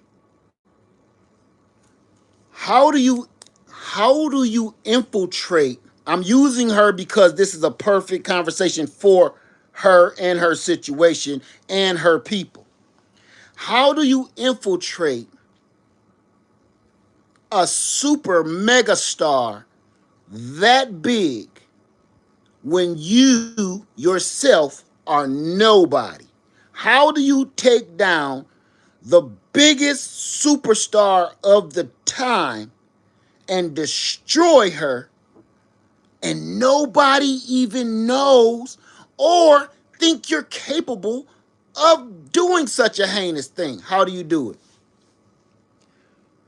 Thank you for that. Who just said that? Natasha. You make them trust you. You make them fall in love with you. You give them part of you. You slowly take pieces of them. Next thing you know, they love you so much they give you more responsibility. They trust you with their own children. So while they trust you with their children, you're whispering lies to their children. You're telling their children falsehoods. Now their children is believing you because they told their children to call you Aunt Suzanne or Uncle Bill. Remember, kids, listen to what Uncle Bill says, right? So you bring them in closer and you didn't even realize you brought in a Trojan horse. So by the time anybody in Selena's camp knew what was happening, she was gone. Nobody even suspected this little crazy old woman. Nobody really even suspected her. They said I think she's doing something crazy, but no, that wouldn't be her. Let's investigate other people. By the time they start investigating other people and finding out where is the money leaking at, Selena was gone.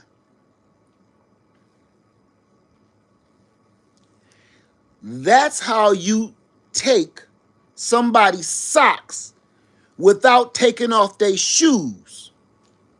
That's how you steal a man's socks without taking his shoes off. You know how you steal a man's socks without taking his shoes off? You make him hand you your socks, hand you his socks. You didn't have to do anything.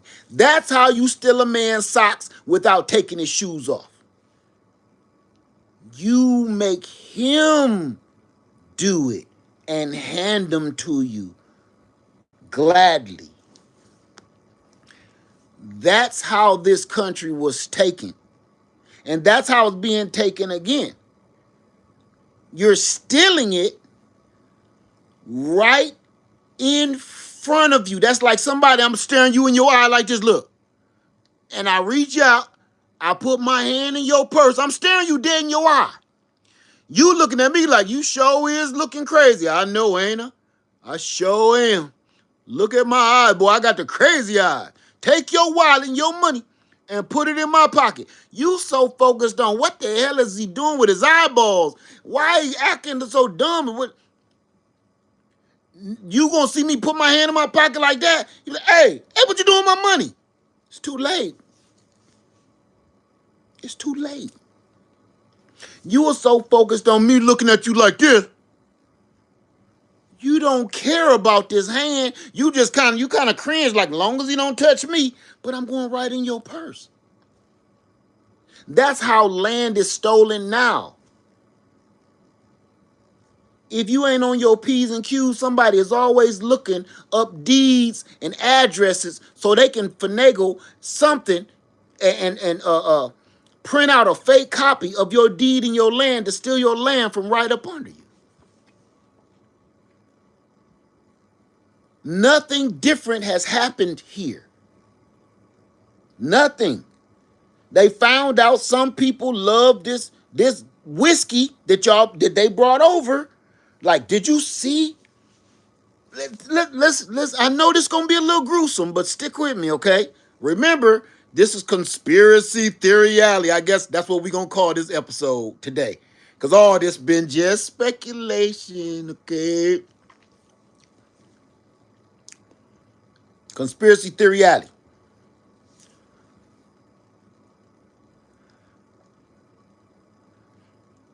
When some of these movie moguls see a girl they like, or a weirdo in a club see a girl they like, they slip her a little something in her drink, don't they?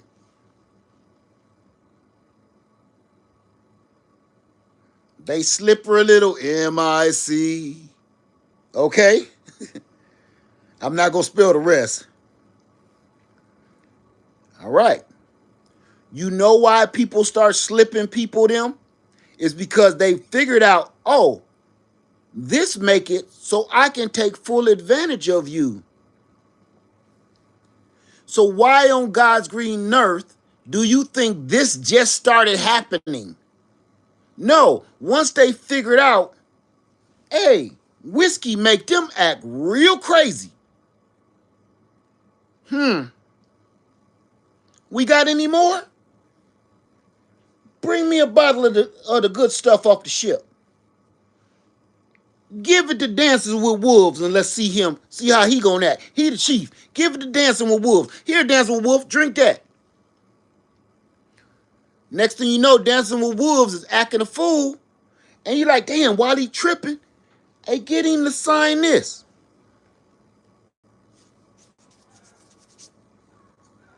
Just signed away your land. They found out Achilles' heel. Because y'all ain't over here drinking like that. All people was over here doing was smoking some good herb. They was passing that peace pipe. They was over here smoking good. No hallucination. Think about this. Think now, think. No hallucinations, none of that shit, man. They were just over here smoking good. Like, hey, hit that. When Colombo and them came over, what did they say? Hey, welcome to our land. Hey, hit that.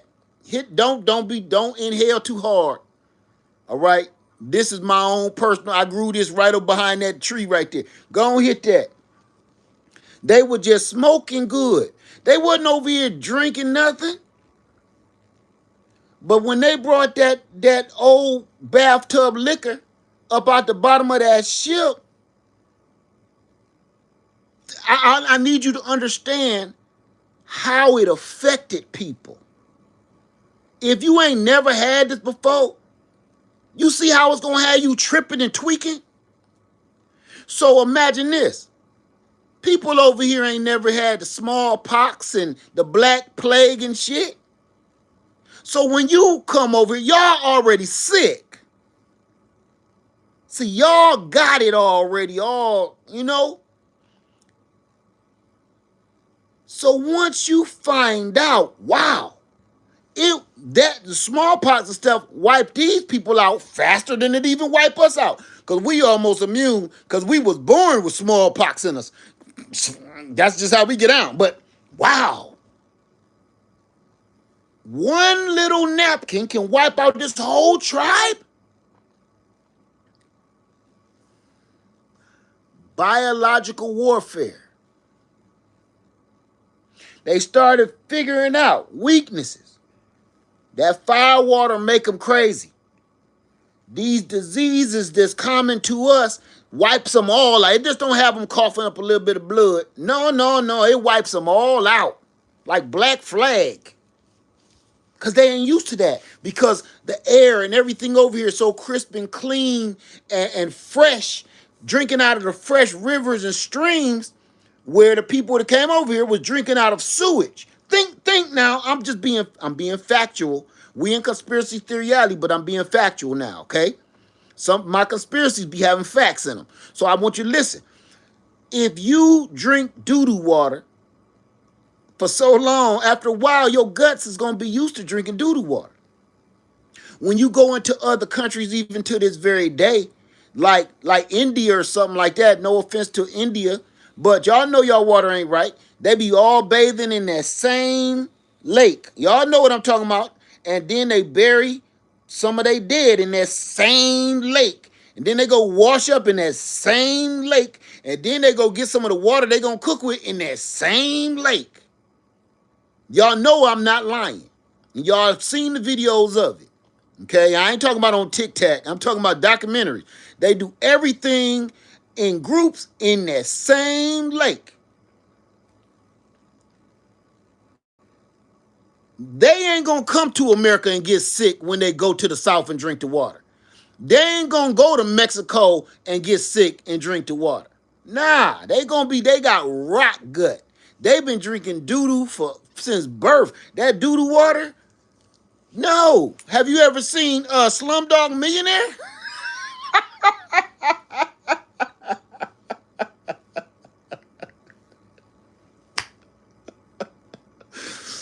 Oh, Lord, forgive me. You ever seen Slumdog Millionaire? Okay. Okay. That man, you seen what they was drinking? And then they bringing it back in an old gas can or something? Shit, old oil jug? Come on, for real, man. That's how people really live. We don't want to believe it. They got that rock gut. But now the people over here was already drinking maple syrup out the trees and shit and squirrel pelts and you know what I'm saying? They were drinking, everything was fresh. Everything was everything was freshly squeezed. You know what I'm saying? Like to live over here before Columbo got here, everything was like a natural juice bar. Everything was like Whole Foods. You know what I'm saying? Everything is, you want some orange juice? I could go for some orange juice. You like squirrel meat? I don't know, but I could use everything that you ate and drank was just picked. Nothing came from last week. Nothing. Everything was, we need to eat this right now while it's still warm, son. I just dug this up. Put that on the fire. I just put an arrow through this one. Put that on the fire. So your immune system is working with nature. Your immune system ain't working with disease. Your immune system knows how to handle famine, which is fasting.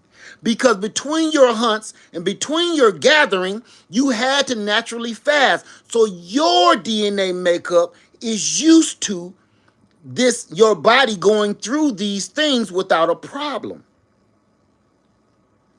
Theirs ain't. You only ate meat to go with your vegetables. Like Asians. They don't eat a whole bunch of meat. They eat vegetables and season it with meat. So did the indigenous. We don't want to kill off everything because we can keep growing this fruit and vegetables, but we don't want to kill off all the animals. So that just lets you see how susceptible they were to all kinds of outside diseases and plagues, because it was easy to wipe out a people that has zero diseases. I want you to think about that.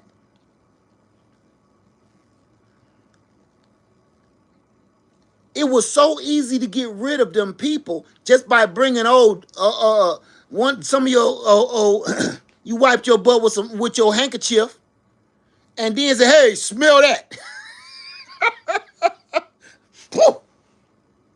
What is that? You'll find out. You take your old handkerchief from around your neck. They always had one of them handkerchiefs around their neck, didn't they? Jacques Cousteau type mugs always had that handkerchief tied around their neck. Take that off. Whew, whew. Here running with wolves, sniff that.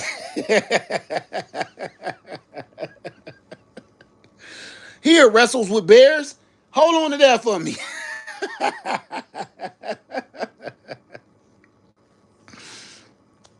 And that's all it took to get rid of them. Was your bad hygiene. That's all it really took, because the shooting them wasn't working. It was too many of them. Shooting all of them wasn't working. Biological warfare was the winner. So,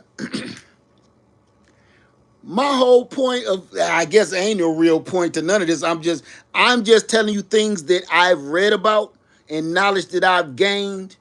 So this we still a conspiracy theory, okay? Some stuff it don't need a whole bunch of explanation.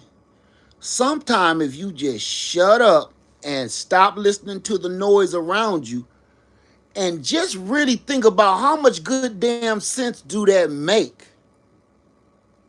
It don't make no sense. It's just another fairy tale that we were told.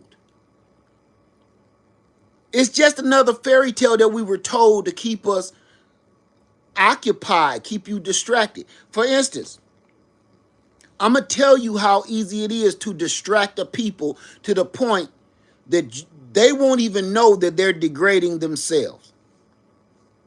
This is how good certain people are at making you hate your own self and bring your own self and your own people to their demise. How many people grew up with the ice cream man? And the ice cream man come down your neighborhood and it's always singing the same song.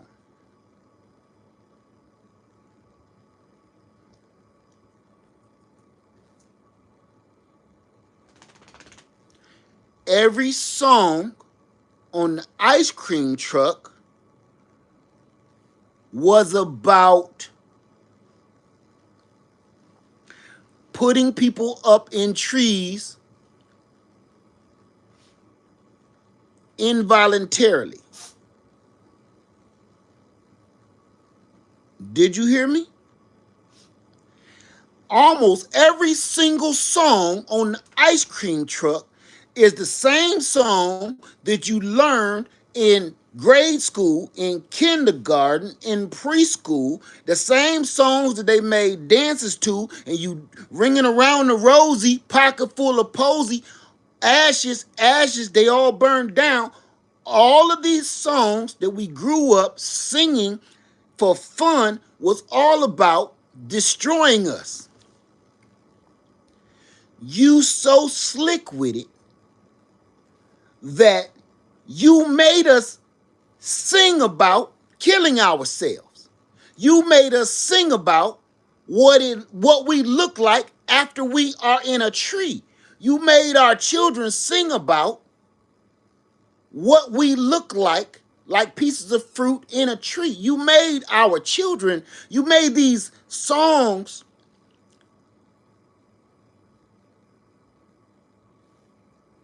children's tunes because it was so funny to you. You made a song out of it. Somebody literally sat down and wrote words about these heinous crimes, and they ended up in the most innocent people's hands, children. I can go on and on with those stories.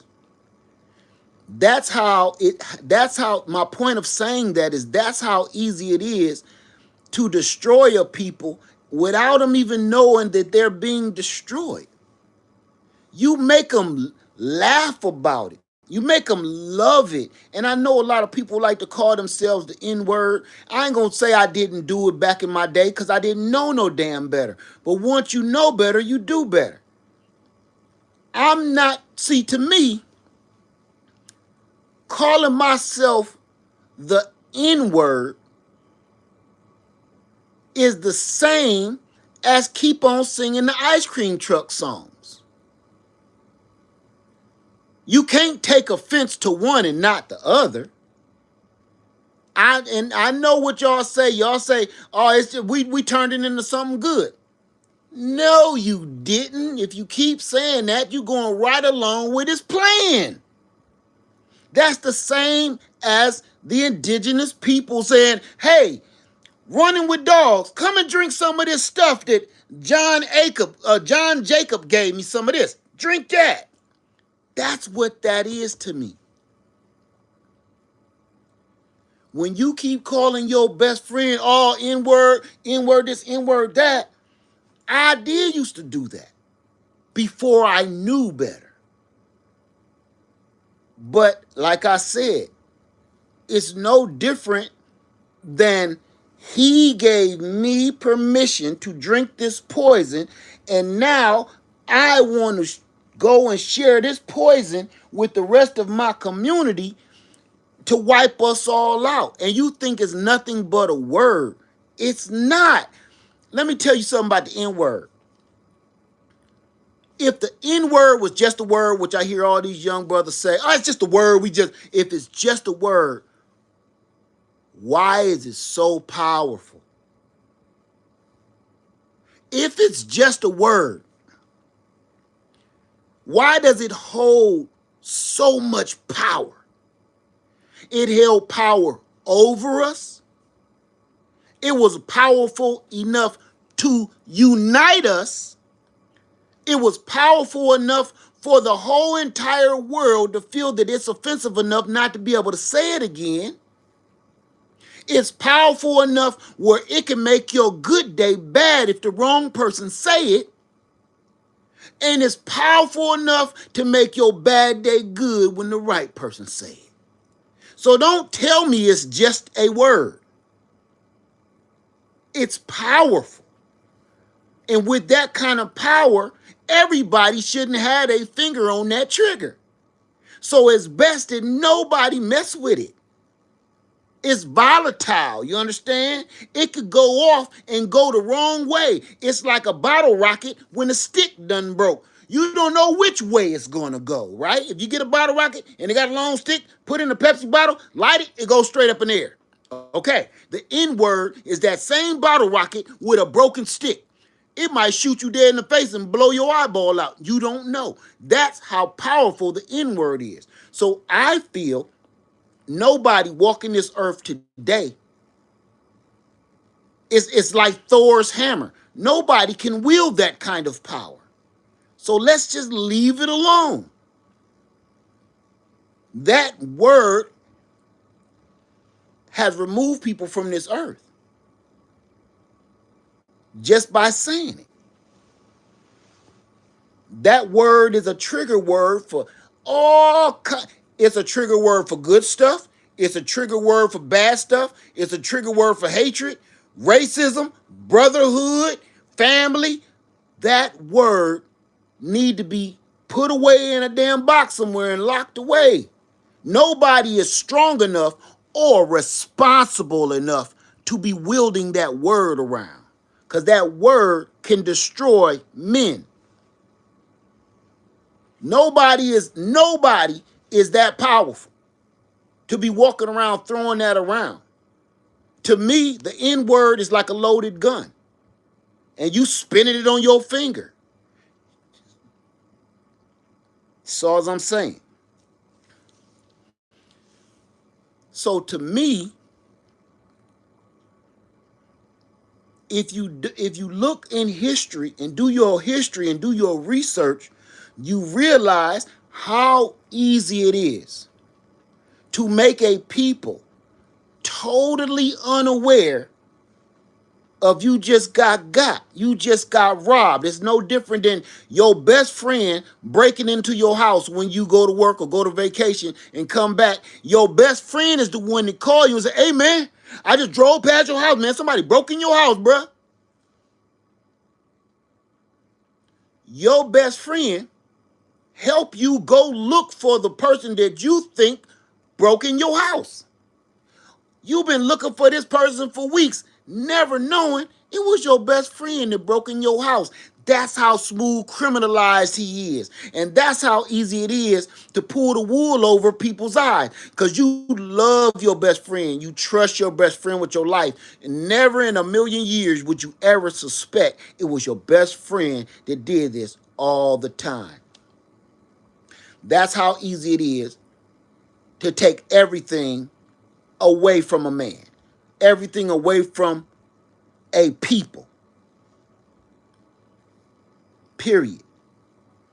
So if you think it can't happen again, which it is, and they're following the rules and the guidelines of the way it was done before, we've all seen this. I'm not even surprised at anything that I'm seeing now. The only thing I'm surprised about is I just can't believe it.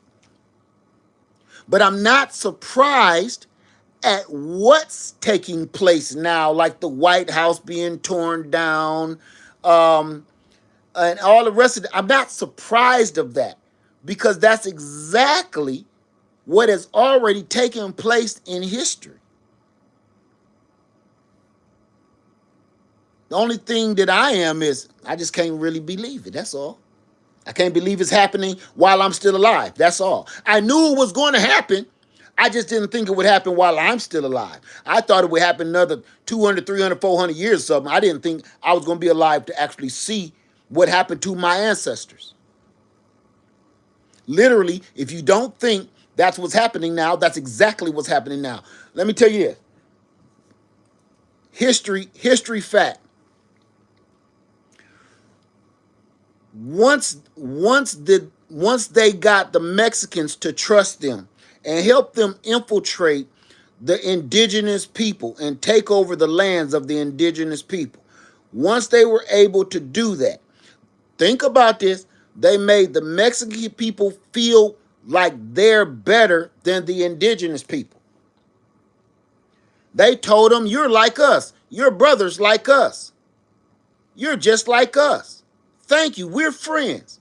After the Mexicans helped them destroy the indigenous people and help conquer the lands, that's when they were able to go ahead and finish infiltrating the lands. And what did they do with the Mexicans? They pushed them all the way down into Mexico. And the only ones that can stay here, they got to be totally controlled and looked after. They'll never have a night of sleep without thinking about us looking through the window at them. That's how they live now. Now, I want you to think about this. What is happening again? They used the Mexicans again. Trust me, we love you. We brothers. I love y'all. Vote for me. Let's get rid of the trash. And then we going to be all friends again. They did it again. Voted for him. Got rid of some of the people. But then, just like in history, after they got what they wanted, they pushed all the Mexicans back down to Mexico and took their land. That's exactly what they're doing again, literally word for word. Thanks for helping me take over this land. We don't need you no more. Now go arrest all of them. Am I wrong?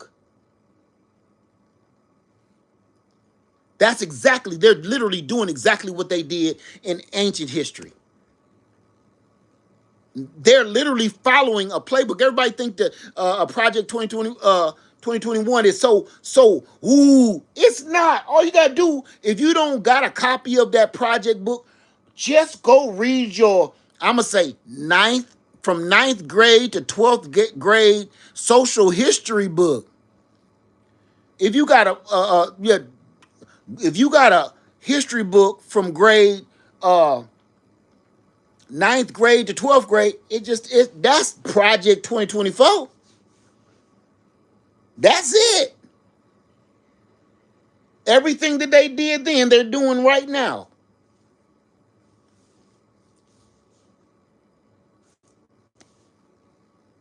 You don't even need everybody like, I can't get a copy of it. You don't need it. It's already been done. Everything they're doing right now has already been done before. Literally everything. Play by play. What's happening now reminds me of the movie The Waterboy. Remember, the coach took Coach Klein's playbook and was using all of his plays to defeat everybody. Remember that on Adam Sandler's movie, The Waterboy, Bobby Boucher. He was using Coach Klein's playbook because he knew every move they was going to make. He knew every time they was going to shake, every time they was going to fake, everything they did, that other coach already knew because he got the playbook in his hand. It's because this coach already did all of that before in the past. That's what this is right now. I'm just waiting on the water boy to come out and save the day against the Mud Dogs. I'm waiting on the water boy to come out because everything is literally play by play. Everything. You don't got to be no rocket scientist. You ain't had to spend half your life in college and around professors. And it's it's so common sense. And right here, you can't you can't not know. You literally have to be turning a blind eye to what's happening right now. So when people ask me, that's how we got here. People keep asking me, am I going to, oh, we were talking about going to California, and then people was asking me, am I going to Africa? No. I feel I don't belong. I feel I don't belong in Africa no more than I feel that I belong anywhere else. I'm at home right where I am.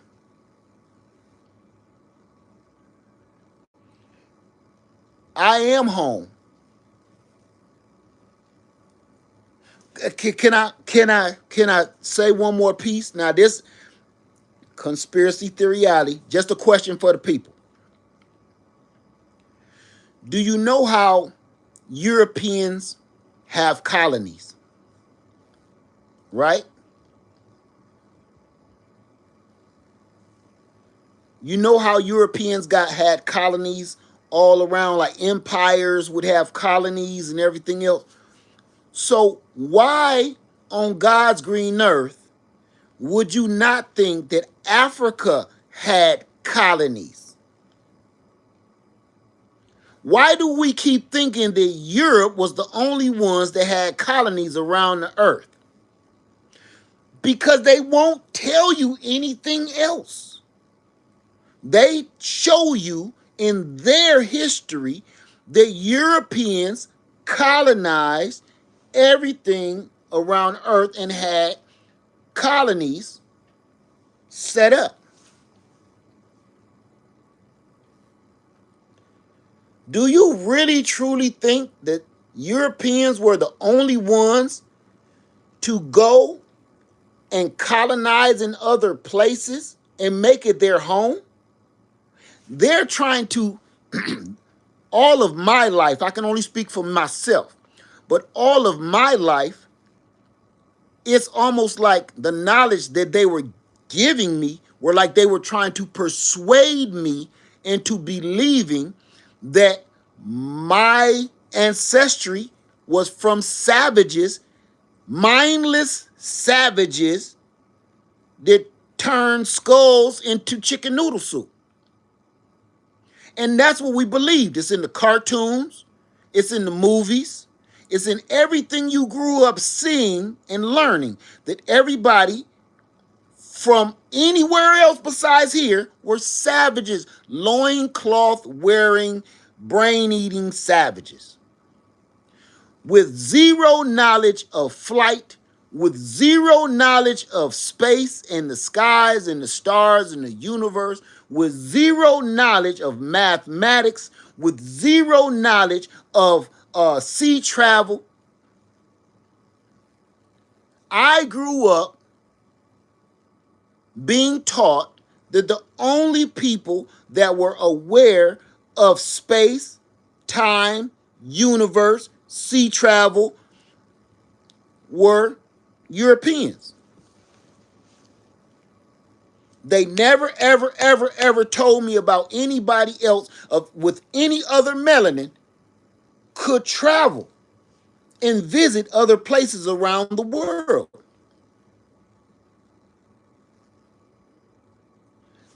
They said Africans could not travel. They were not seaworthy. They had no idea of sea travel.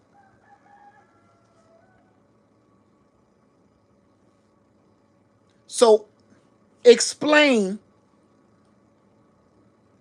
how on God's green earth did Africans all around the continent don't know anything at all about sea travel, but at the same time traded with Asians. How did that happen?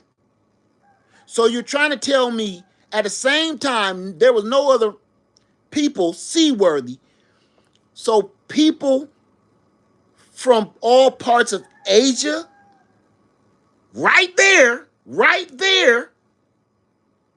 You mean to tell me they didn't? How did they? What you thought they was making paper planes and flying things back and forth to each other, tying notes around a stalk, or gold and silver and food back and forth on the backs of pigeons?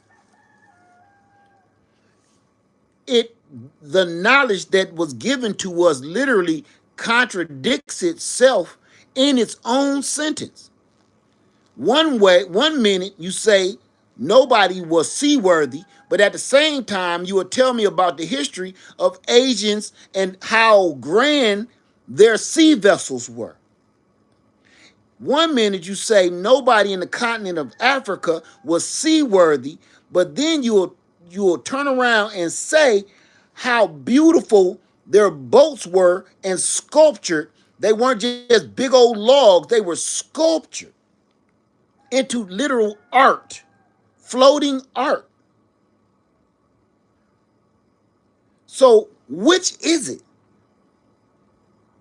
So as I got older and start trying to think, that's constantly contradicting itself. The knowledge constantly contradicts itself. Every time you tell me something, you tell me something else that don't make sense.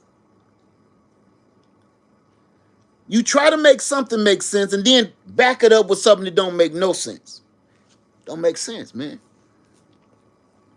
Now that we can reach the bottom of the ocean, we're seeing and finding vessels where the wood from these oceanic vessels that have been sank, where the wood is the only place you can find the kind of wood that this vessel was made out of is from the continent of Africa. Thousands of years ago, before what's his name? Colombo even thought about going anywhere. I'm just talking facts. I'm not talking about what I think. I'm talking about these are things and artifacts in science that have been proven and things that have been found and shown and studied. Some of those artifacts was found right here in the Americas. How did they get there? How did this kind of wood come from the continent of Africa and get here? You saying it floated around the earth for hundreds or thousands of years and finally landed on some beach somewhere, up on a hill or a mountain.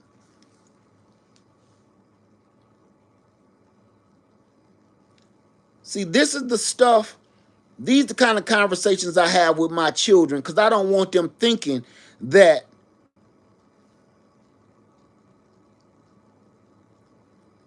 Tarzan can come in and whoop all of us.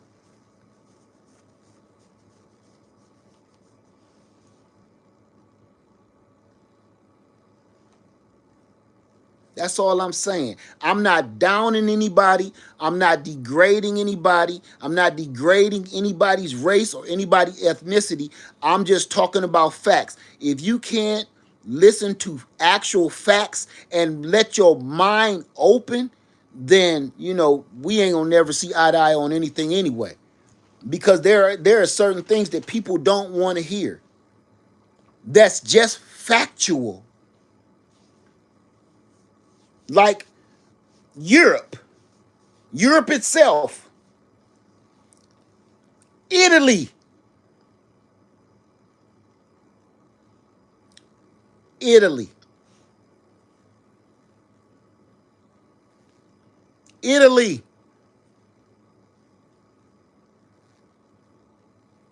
After I did so much research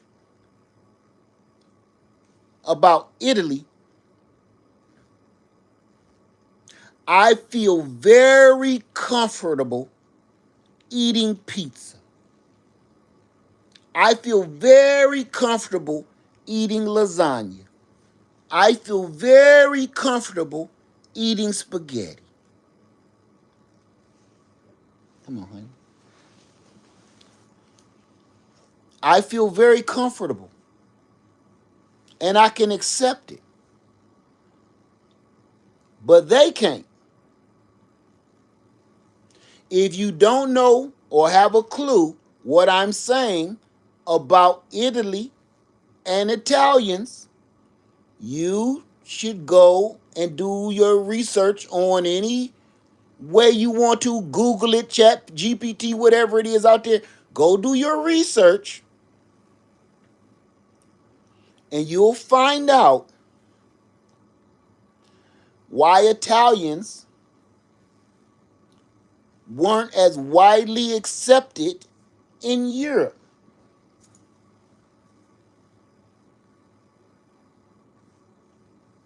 You'll also find out,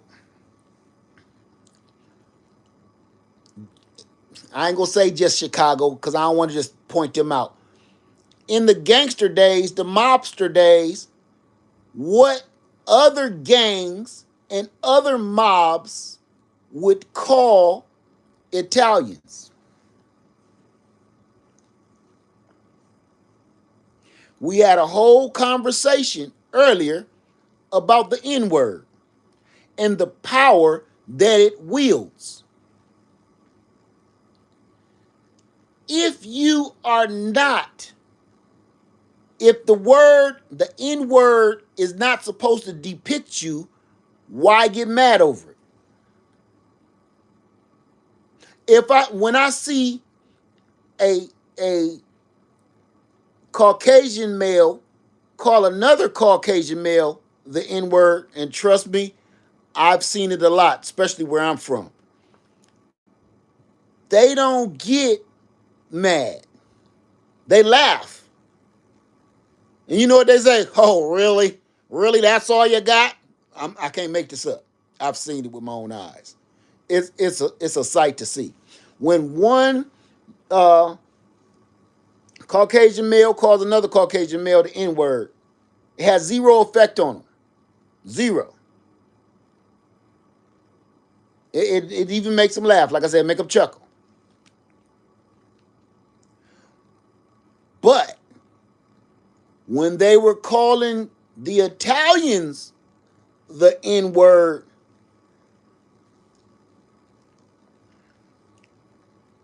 somebody got to go.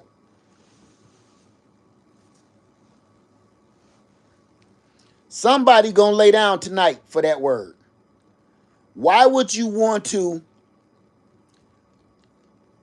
disappear somebody if that word has no meaning to you?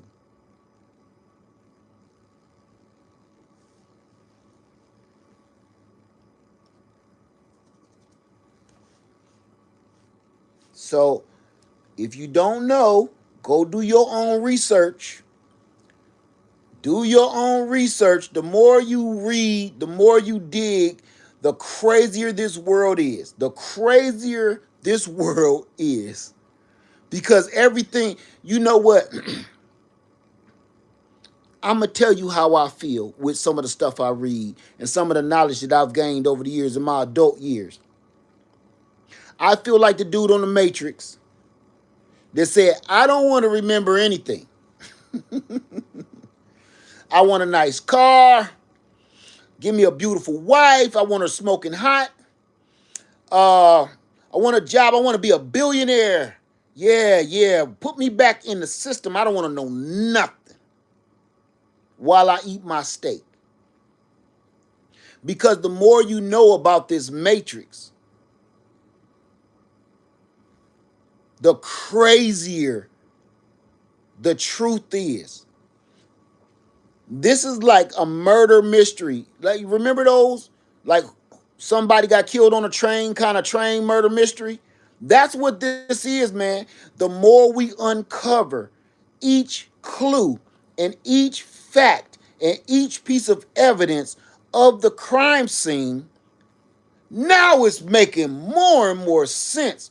This is like a detective that's trying to find a killer on the loose, and we got a trace of his DNA. Oh, we got his fingerprint. Oh, we know where he was. We got a GPS trace on him. Oh, now he around the corner. That's how this feel to me. I feel like a detective, and each clue that I find gets me closer to the truth of who did it. It's so many secrets on this land of blood. We'll never know everything. The only time we'll know everything is when we are walking step and hand in hand with the Father. We'll never know everything because it's been so many horrible things go on this soil, and then the truth and the secrets buried in the same grave. The truth and the secrets have been buried in the same grave, man. And you don't know where to go digging. That's what this country has done. And it's doing it again. In our face. You want to know, and I'm going to end this on this note. Everything I've spoken today has been factual. Go look it up. That's all I can tell you. Go look it up. When I was just joking around, I told you I was just joking. But for the most part, 98% of everything I just told you was 100% factual. Okay? Just go look it up. I'm just going to leave you with this to let you know that history is repeating itself. This man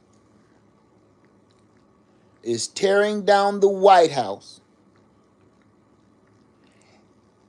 burying the pieces, the ancient artifacts of that building. Because that's what it is. Those are ancient artifacts that they're tearing down with that big ass Kubota tractor. He's burying the parts on a golf course and going to cover them up to make hills on a golf course.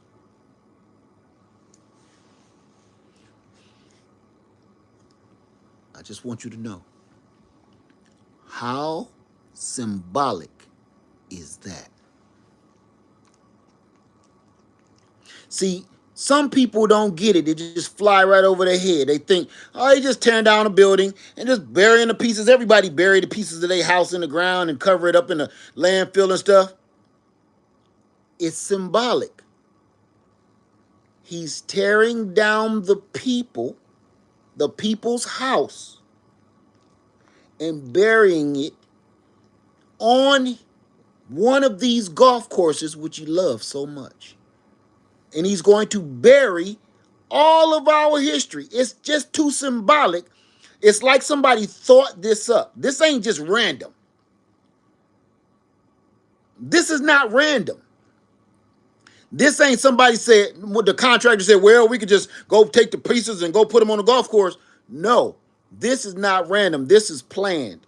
And it's symbolic. It's almost like some murder mystery shit again. You just got to put the pieces together out of all the things where this stuff could go. Bury the thing I hate the worst, which is the White House and all of the symbols that it stands for, and bury it underneath the thing I love the most, golf, and myself. Can you imagine? Somebody is going to be playing golf on basically the grave of the White House.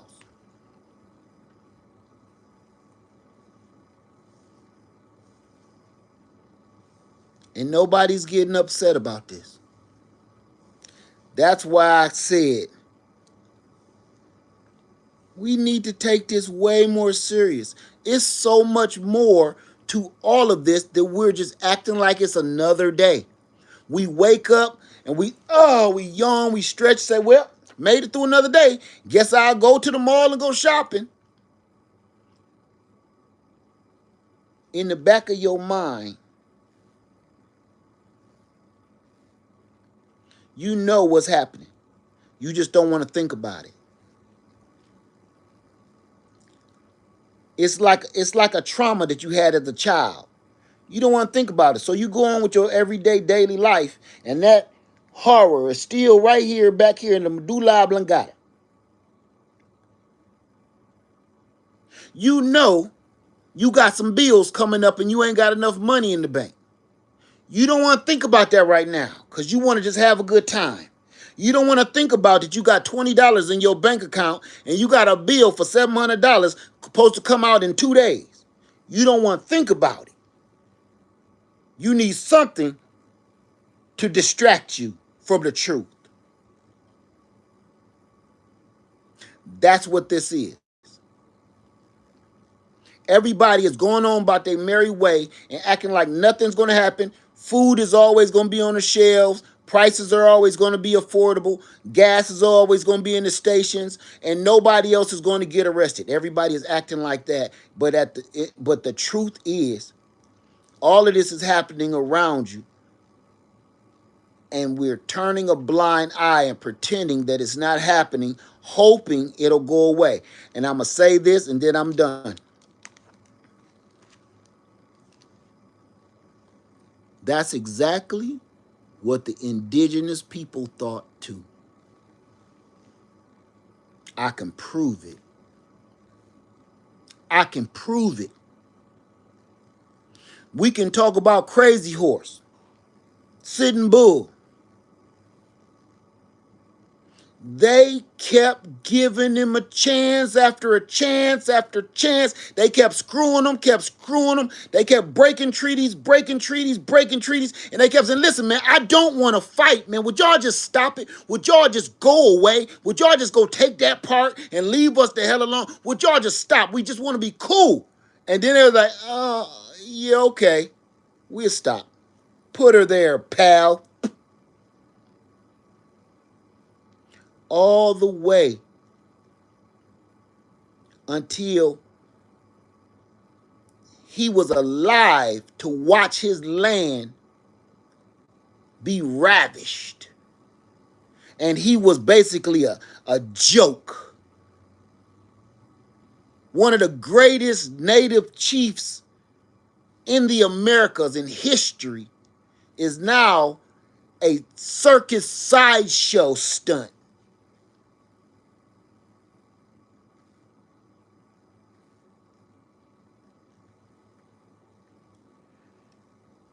He lived long enough to see a whole nation change from clean running water and streams, wildlife, zero pollution. Zero. Can you imagine that? Zero pollution.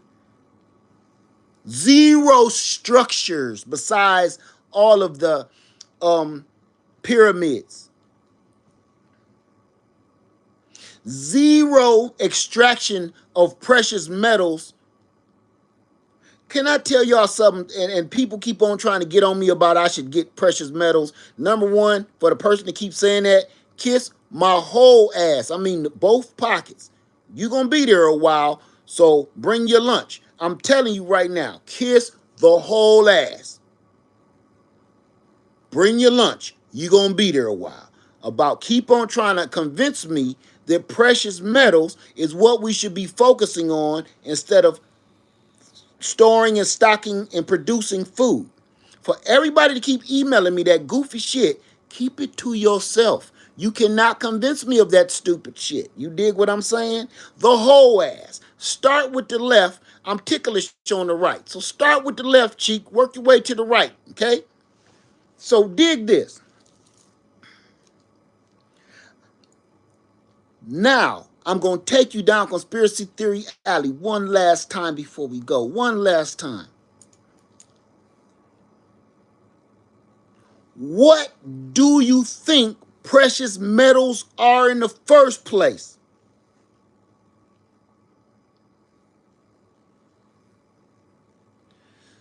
Those, I want you to think. Because I want us to think with our real minds, not the mind that they gave you when you was born. I want you to think with the mind that Yah gave you, okay? What are precious metals? All of these precious metals, from cobalt to gold and silver and copper and iron, they're superconductors. Every last metal that's precious and worth something to mankind, they're superconductors.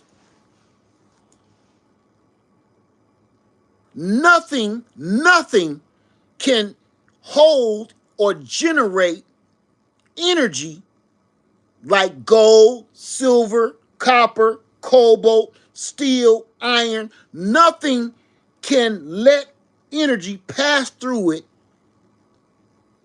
better than those precious metals besides us. We are the only thing on the planet that energy can pass through us just as good as all of those precious metals from the earth. You have those same precious metals in your bloodstream. It's a fact.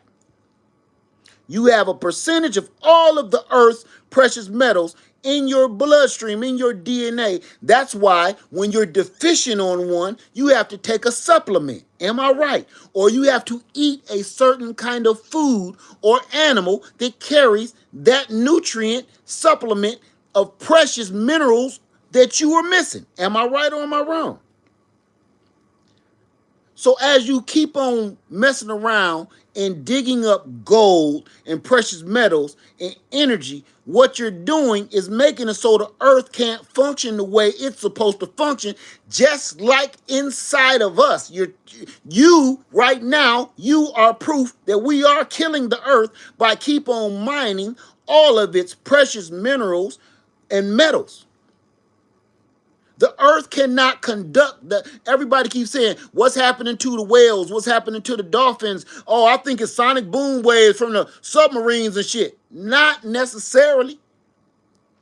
Part of that is these animals that let off these sound waves and these energy impulses to communicate around the entire planet. When a whale sings this song, a whale down the street don't just hear it. The whales around the whole entire earth hear that whale song. If that whale say, hey, come on over here to Alaska, we about to go eat. All the whales like, I'm on my way.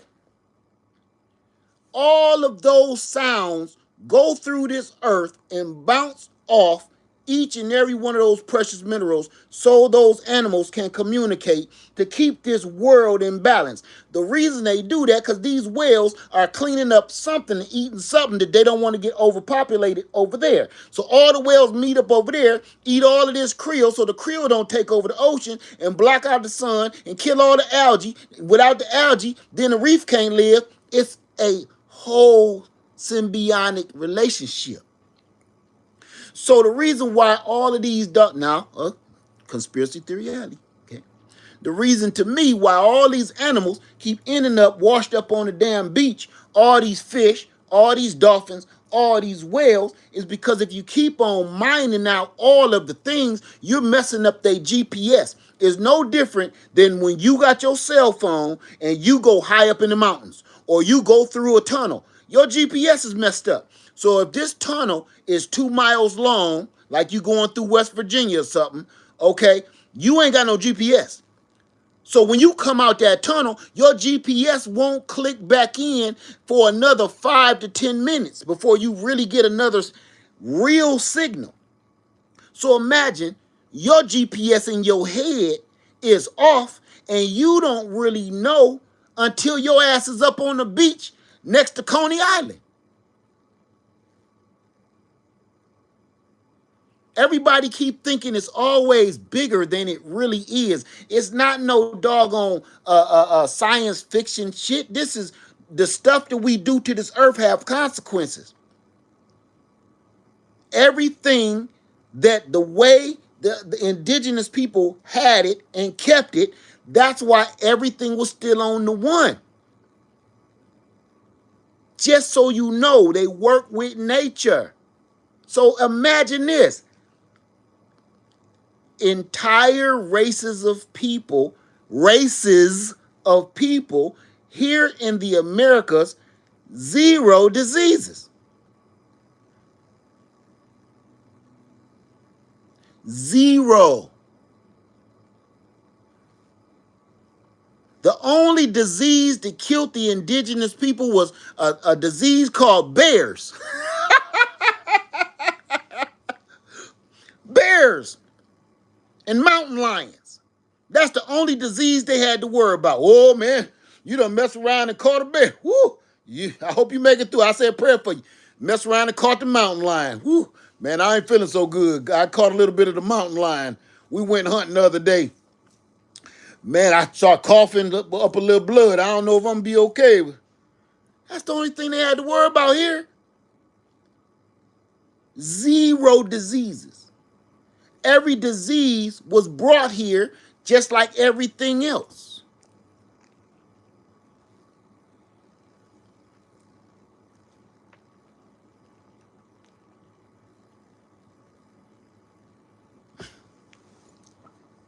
I'm sorry.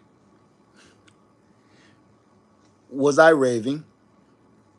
I'm sorry, y'all.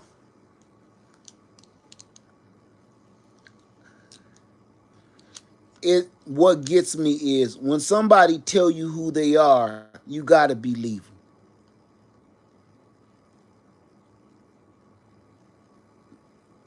They have written down their crimes. They have written down the real history, but they thought that they could control other people so much that they would never learn about the atrocities that happened here. Why do you think they didn't want to teach anybody how to read? Everybody say because they don't want us reading the Bible. It wasn't about the Bible. They wanted you to read the Bible. That's the only thing you could read. They made you learn the Bible. So they see, keep reading that passage and say, you need to be a good one and do what I say. That's the only thing you was allowed to read in their presence. Couldn't read nothing else. They don't want to teach you to read too much. Then they wonder why we speak broken English. We speak broken English because you would only teach us certain words. We had to make up words, which they call slang, so we could communicate. You wouldn't teach us certain words in English because you didn't want us to know the truth of what some of it meant. So we end up speaking what you call slang or ghetto or hood, broken English, because of that. Not because we dumb. It's because if you don't teach somebody all the alphabet, if you don't teach everybody all the meanings of all the words, they're going to start making up other words to communicate with you and each other.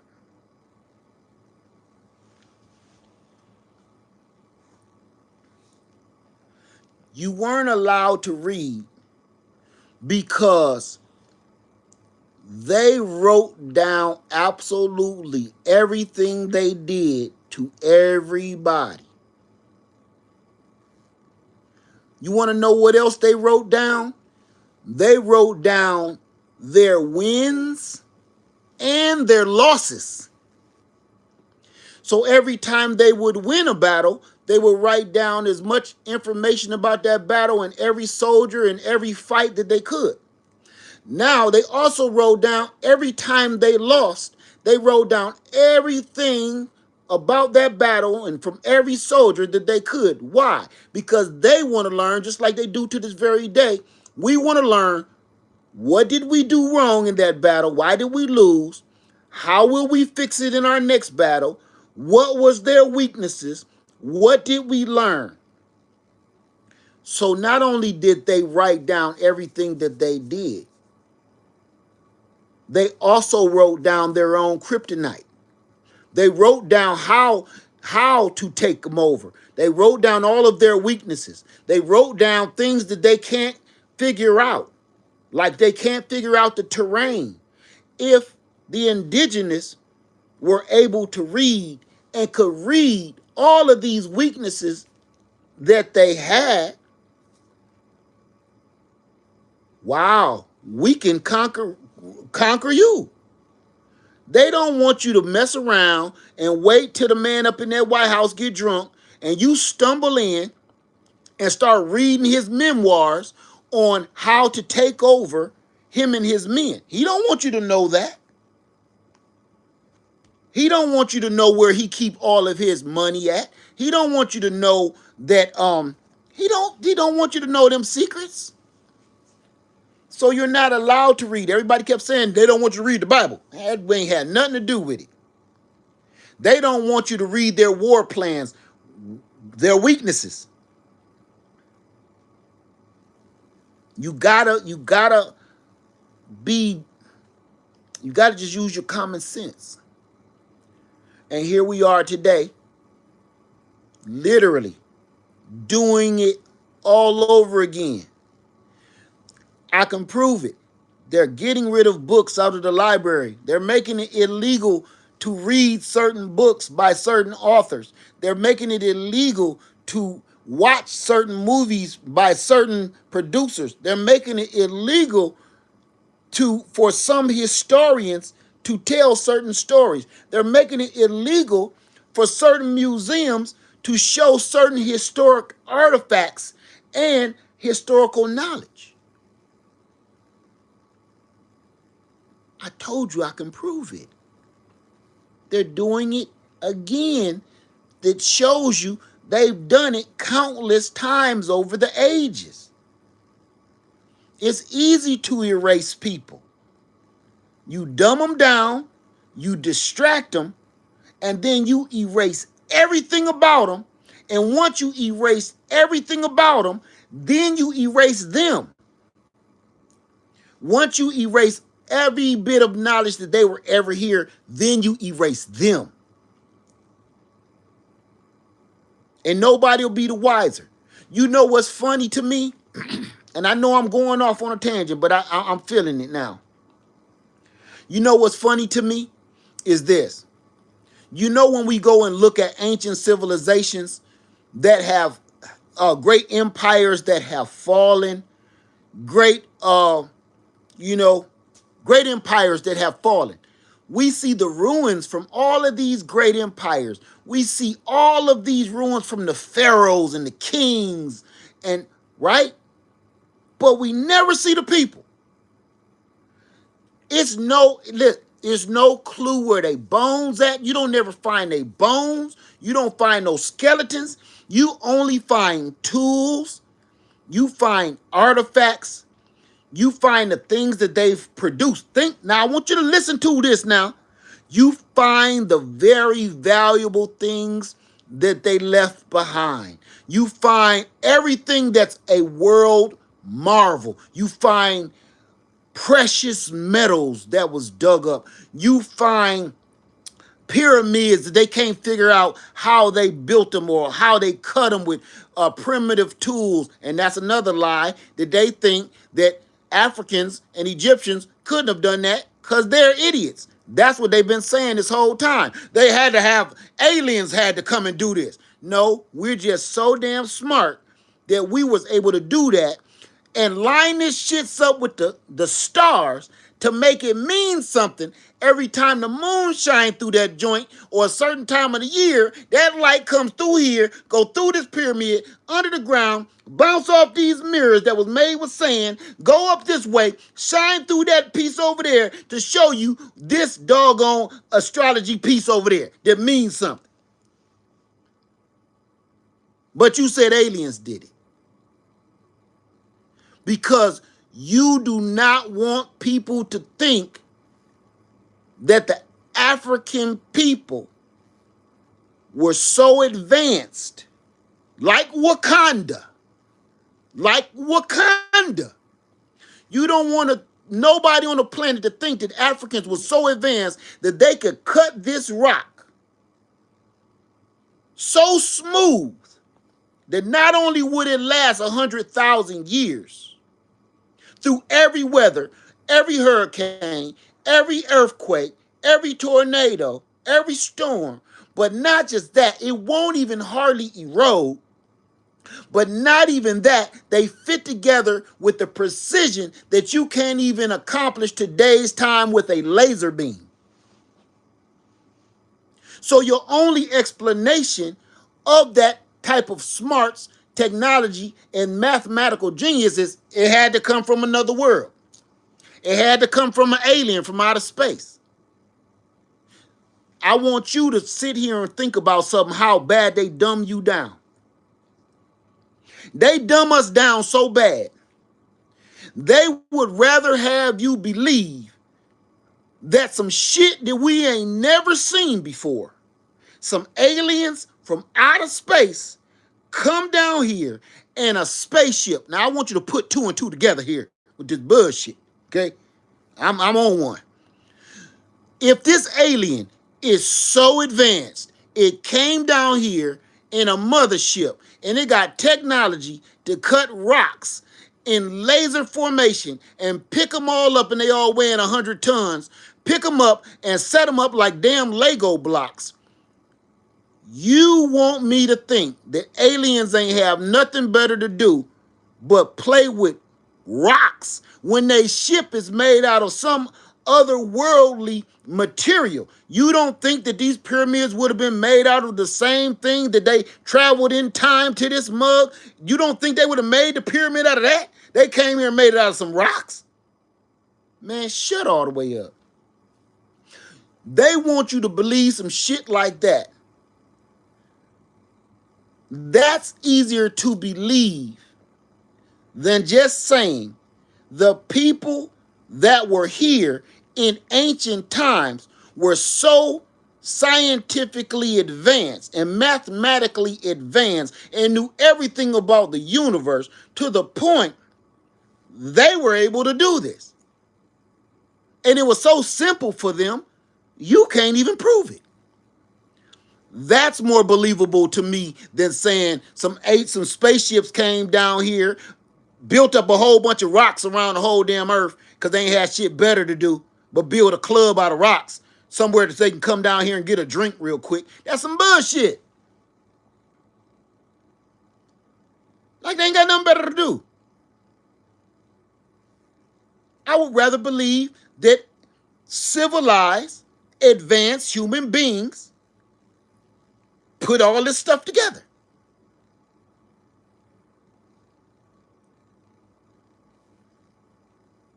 But to prove that and back that up, once all of these gigantic monuments were built by the men of that area, why would you knock off the noses? Why would you knock off the male members?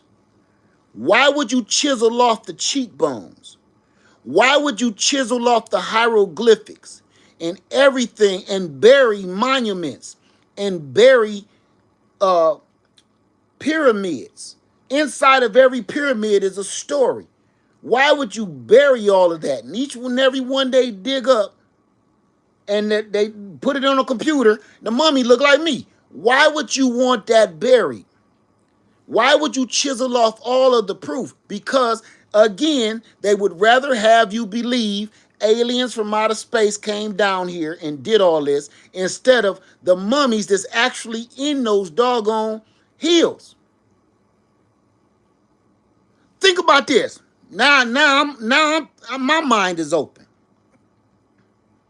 They would rather have you believe that aliens from another planet came down here and built a gigantic pyramid the size of a small city, but they want to put a couple of African mummies inside of it.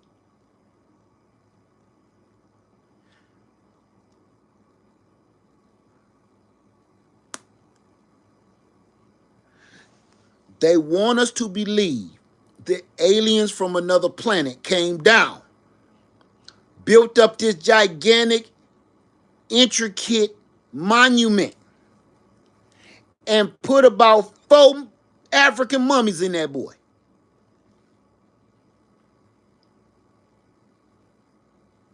They didn't put alien mummies in there,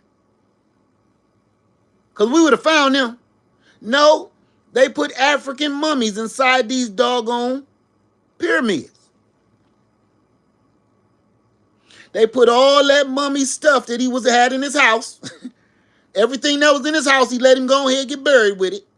His guts, his VCR, his favorite fork. He liked to eat with a certain kind of fork. He was buried with all that. His dog, he loved his dog. His dog got to go with him.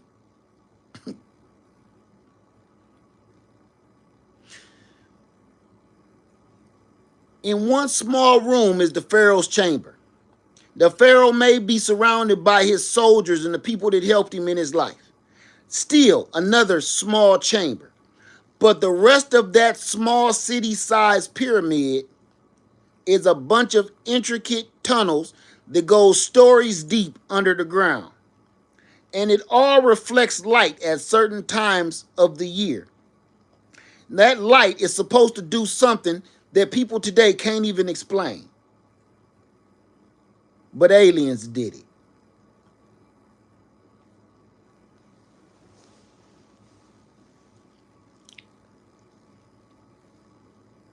Now, if you told me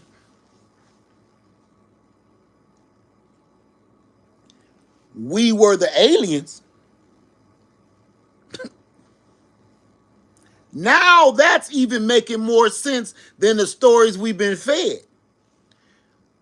If you start telling me that my knowledge is so great that I could build this pyramid, my people can build this pyramid.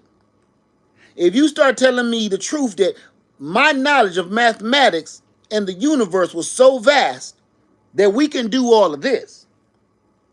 If we can do all of this, we damn sure could build a spaceship. So if you start telling me that this was built for some aliens, but it's my brothers and sisters, just the ones that's the aliens, that's out of space and coming back and visiting, I'll listen. I'm not listening to no little green man with little horns coming out his nose and stuff. Now, if you start saying those space travelers, they got so advanced that they said, you know what, just like the aeroplane, right? Once they got an airplane, people start flying in the sky. Once they start making a spaceship, a rocket, people start going into outer space, right? So why wouldn't you think that people that were more advanced in ancient times than we are now, why wouldn't you think that we're exploring the freaking universe by now? Why wouldn't you think that our ancient ancestors is probably out there exploring the universe if we accomplish things that they show every day here on this planet that they can't explain? They like, lasers can't do this. Our math don't add up to do this. They had to have cranes the size of the Twin Towers to do this. If you can't figure that out, and we were so advanced, what on God's green earth make you think that maybe we ain't already out there discovering new planets like Star Trek? They don't want you to believe that because that make more sense. That make way more sense, don't it?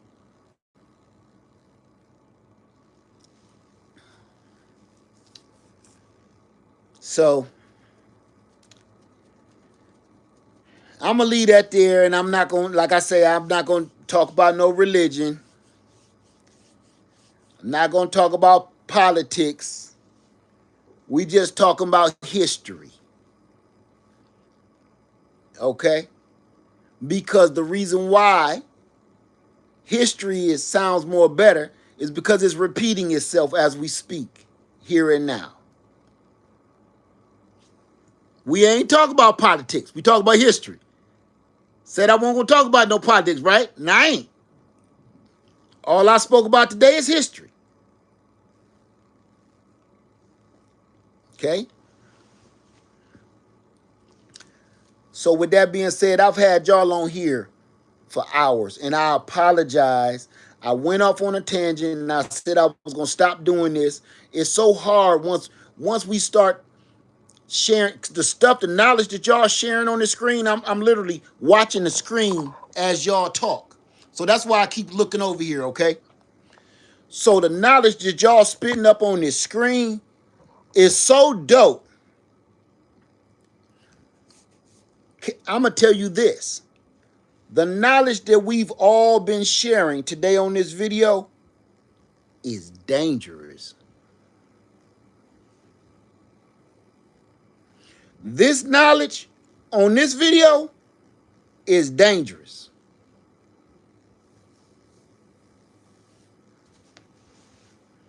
Because everything that I have said and you have said can be researched and found as knowledge, researched and found as fact and truth in their own handwriting, not from us, in their own handwriting.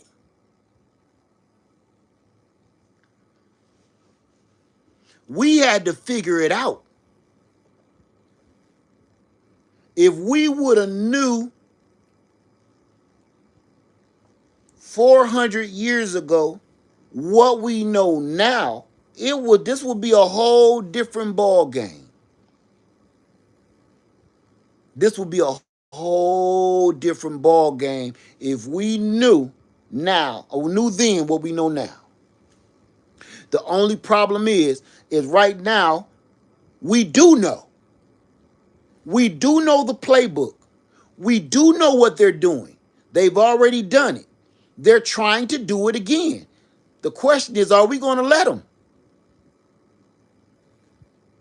Are you going to be so selfish and let these people get away with it because it's a way you feel about yourself, not the people? It's a difference. I don't make decisions for me. I make decisions for my family.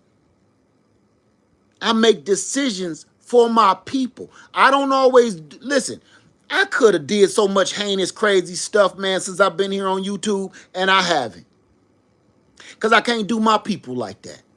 It's a lot of people here on YouTube to take advantage of people.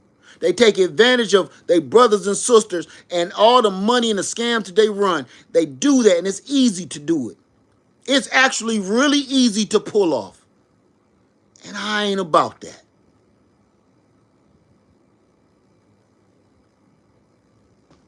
Man, let me stop. Is we gonna keep letting them get away with this so they can do this again? Because the next step is literally picking cotton.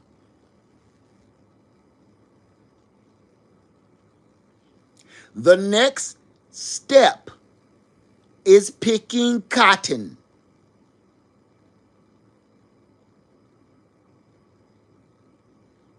I can play that scenario out for you too, and you won't believe it. Ain't nobody there to work the fields. Ain't no doggone oil and diesel and fuel to run these big giant $1 million machines that these farmers got. Ain't nobody there to harvest all these fields because these machines take fuel. The machines take maintenance. The machine take work. And none of this works without people to fix it. If all the jobs have been released, people that fix these machines, people that sell these machines, people that operate these machines, the only machine left is people. If they get rid of one people, it only leaves another kind of people. The only thing we can do is stay knowledgeable, stay in the know, stop wasting time watching dumb shit on TV, Atlanta housewives and shit. Stop that. Pay attention. Don't nobody care about what actors is doing. Pay attention, because you know what? Actors is going to act. Actors are acting like a character that they're portraying. Singers are singing about a song that somebody else wrote, about fantasy or fiction. That's entertaining, but it's also distracting. If nobody is singing about knowledge and truth, I don't want to hear about it. If nobody is doing a movie about knowledge and truth, I don't want to watch it. Times have come where in our time back in the day, our songs were maps. Our songs were knowledge on how to break free from oppression. Our music and our songs that we sang in the fields, the music and the songs that we sang in the blues, the music and the songs that we sang in Motown was about how to break free from oppression. Whether that oppression may be drugs, that oppression may be love, that oppression may be vengeance, that oppression may be spiritual. But we sang about how to fix it. But again, they have conquered how we communicate, just like digging up them precious metals, like I told you earlier. Our music was like those precious metals they digging up. We can't communicate with one another because they got a hold of the precious metals. They dug all the precious metals up. What I mean by that is they changed it and took over all of the music and the radio and the information and the communication stations, so we can't communicate the way we want to, just like the whales and the dolphins and shit in the water. We can't beat the drums and tell you danger is coming no more, because they own everything. If I was beating the drum and telling you danger is coming, the enemy is coming, you can't hear it because he got you listening to Sexy Red. If I'm singing a song on how to get out of this trouble and danger is coming, the enemy is coming, you listening to Megan Thee Stallion. He has made the most vulgar, disgusting, sexualized, murderous, dangerous music available to small children and adults. He has put on the shelf R&B, Babyface, Luther Vandross, Patti LaBelle. You don't hear songs about love and relationships and getting together, backyard barbecue. Why you think don't nobody have no backyard barbecues no more? Why you think it ain't no more family reunion? Why you think it ain't no more gatherings? Why you think nobody is having weddings? They just going to the courthouse and jumping the broom. Once our mothers and grandmothers passed away, they were the glue. There is no glue anymore. They made sure they kept us separated. They do not want us to stay glued together. They do not want us family first. They want brother fighting against brother, sister fighting against sister. That side of the family stay over there. This side of the family stay over there. The ones in Illinois stay there. The ones in Georgia stay here. We'll never come together and have a reunion, because that's old school. That's what old men do. Old women do. That's lame.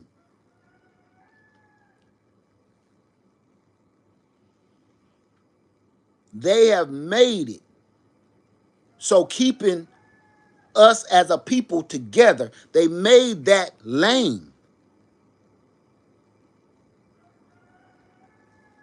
You got people's children sleeping with one another because you don't know who your cousin is.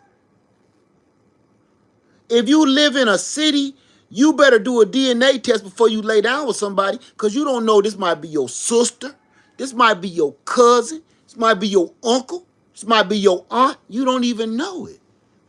Because the families are so spread apart right now, that you don't know who your cousins is because there's no gatherings. You don't know who your sisters is because your daddy is out here doing the loosey-goosey. Your mama out here doing the loosey-goosey. So you might end up sleeping with your brother, sleeping with your sister, and having a baby with some problems because you didn't even know y'all came from the same loins. Easy. Easy to destroy family and friends and relationships. It's easy. Keep them separated and let them destroy their own DNA. Keep the father out of the home. Do not let him go back and for nothing. Lock him up. Lock him up in prison for 10 years. In 10 years, we'll make sure that she forget all about him and go lay up with somebody else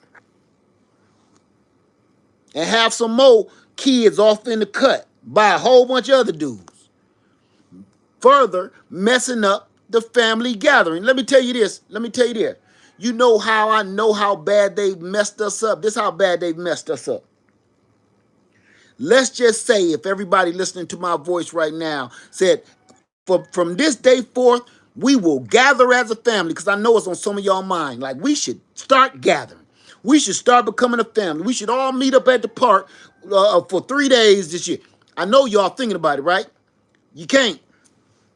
It's destroyed. It's like the White House. This is some shit that can't go back. That's how bad we've come. You want to know why? Because if we do have a family reunion and you did invite all the family members, and you did invite everybody that's part of this family, you're going to find out that half of these kids belong to your cousin, the other half belong to your brother, your half brother. You also how is you going to have a family reunion with 4 baby daddies at the same cookout? Each one of these baby daddies is going to bring they baby mamas. So you got 4 baby daddies, 4 baby mamas, and each one of those 4 baby mamas got 2 baby daddies. All these people coming to this family reunion, and you're going to find out, not only is this a mess, half of y'all got the same DNA line. It happens all the time. That's how we ain't gonna be able to fix that. It's been messed up so bad, man. Because he kept that daddy out of the home. Once the daddy is out of the home, the mama doing what she gonna do. Then the daddy get out of prison, he gonna go do what he gonna do. And now y'all done had 4 kids by 4 different other people, and these kids gonna meet up and not even know they brothers and sisters. We can't have no family reunion. The OJ's playing in the background no more, man. I can't stand next to my daddy while he flipping the ribs on the barbecue grill, drinking one of them Little King beers. Because I'm going to be too busy trying to figure out which one of y'all am I related to. Remember, you go to a backyard barbecue and then your mama say, come here. Hey, this your cousin Randy right here. That's Tia's baby right there. See that? Yeah, y'all used to wear the same clothes. We used to take y'all to the park together. Y'all a little older now, so you probably don't remember. But this your first cousin. Y'all remember them stories? Every family reunion or every family gathering, your mama, your daddy, your aunts, and your uncles is introducing you to somebody new that you didn't even know. And I'm going to tell you a quick secret. Personal, truth. I was in love with this girl in junior high school. I was in love with this girl, right? She was so pretty to me. She just felt familiar to me. That's because she was. One day, my daddy always been a motorcycle rider. My dad got me on the back of the motorcycle, and we gonna go to your cousin's house. Okay, cool. I don't care as long as we riding, right? My daddy, we stop at this house, and the house is kind of fairly close to my junior high school. I didn't know that. I didn't know much about the streets, but I knew that. We go in this house, And I see this pretty girl that go to my school. And I'm like, oh, I'm kind of nervous. I'm shy. How you doing? This my dad. And my dad say, hey, come here. Hey. All right, this your cousin such and such. I ain't gonna say their name because this is true. This your cousin such and such. This your cousin such and such. And this your cousin such. Here go your auntie blah blah blah, and your uncle flippity flop. Y'all take him on out back. Y'all have a good time. I was sick in the stomach. My first cousin. Now, do you see how it used to be when your daddy and your mama is supposed to introduce you to all the children in the family so you don't mess up? You're supposed to have these family reunions every year and every so often so your kids don't mess up. It's a lot of mental problems going on these days, and we keep blaming it on drug abuse. That's part of it, but the other part is too many DNA chains in this body. When you keep on mixing the same blood with the same blood, physical and mental defects start to happen. It's a scientific fact.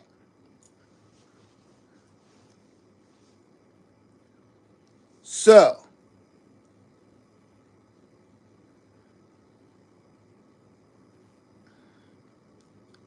they've made it so we are made to fail. Because all of that stuff they made lame. They made it unpopular.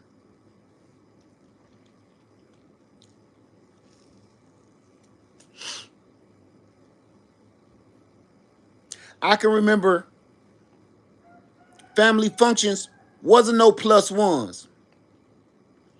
You couldn't bring your girlfriend. You couldn't bring your boyfriend. You could bring your husband. You could bring your wife. I don't care how old or young you were. If y'all married, you can come. No plus ones. Because it was always sacred family reunions. Like, man, don't be bringing no outsiders in here. You know, this person will come in here and learn our secret barbecue sauce, and then you will pick another boyfriend next year. Nah, no plus ones. We don't want to be mixing DNA. We want to know what everything is going on. We don't want to be getting shit confused. Now, I like you, little Bobby. You okay. But, son, you don't belong here. I like you. Come by the house anytime you want to. Okay? But this function ain't for you. I like you, though. All right? As long as you don't touch my daughter, I like you. Till you put a ring on her finger and y'all jump across that broom, man. You can't come to one of these and you can't taste none of the secret sauce. Stop eyeballing that. Stop eyeballing. You can have a piece of that rib with no sauce on it. Because I don't even want you tasting it on your palate and trying to figure out my 7 herbs and spices. So, you can't even have no barbecue. You got that fried chicken over there that my sister made. And you know that her left hand don't work good. So she was mixing the chicken in the flour and the batter like that with that little hand. You can have her fried. She don't even put no salt in it. She said it made the salt make her eyes burn. You can eat her chicken. You can't have none barbecue though. You ain't in the family yet. you got to earn that, You got to earn this barbecue. We don't got rules like that no more. And the reason all of this fit and everything I've been talking about is because our family is our history, and I don't want people to lose hope and lose sight of what the hell we supposed to be doing. Just 40 years ago, everything was cool. Now, it's chaos in every way, form, and fashion. And we got to come back from this. We got to bounce back from this. I don't know how, though. Right now, I think I would be a terrible leader because I would not. I'm Rick Grimes, be on Walking Dead, because I don't know how to fix this. I wouldn't know how to fix this. I got ideas, but they ain't guaranteed to work. But the one thing I do have conquered, I do see the problem. Where most people today can't even see the damn problem. I see the problem. So I'm one step ahead of a lot of people. Some people won't even acknowledge the problem at all to even come up with a solution. I'm not saying I know how to get us out of this, or I don't know the solution right off the top of my head, but at least I acknowledge the problems that's here before us, and I'm able to accept the damn truth. I'm not one of these new age people that if I feel a certain way today, that's what I feel like being, so now you got to address me as this. I don't want people to know my truth. I want them to know the truth. And that's where we get caught up in the world today. Everybody want to have an individual identity because you need attention. How selfish is that? That is so freaking selfish to me. Because you do not want to acknowledge humanity, because nobody will acknowledge your own personal identity. Your own personal identity comes second to last to the identity of the people. See, like my daddy used to tell me, you go to college and get a real job. Now that shit you like to do, you can go back to school and do that later. That'll be a hobby, whatever. But you need to go to school to do this.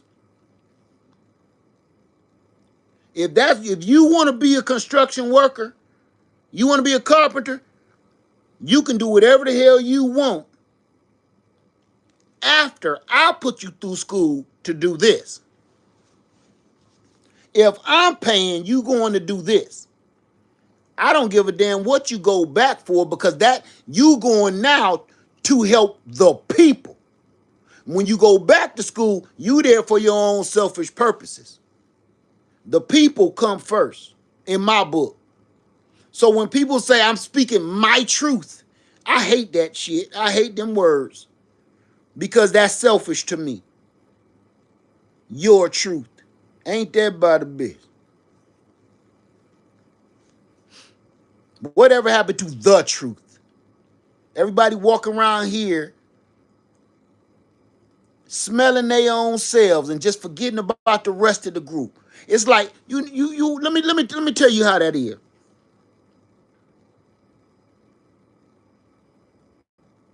You ever been sitting around the house and then somebody in the family, say your mom or your daddy, bring home a bag of McDonald's?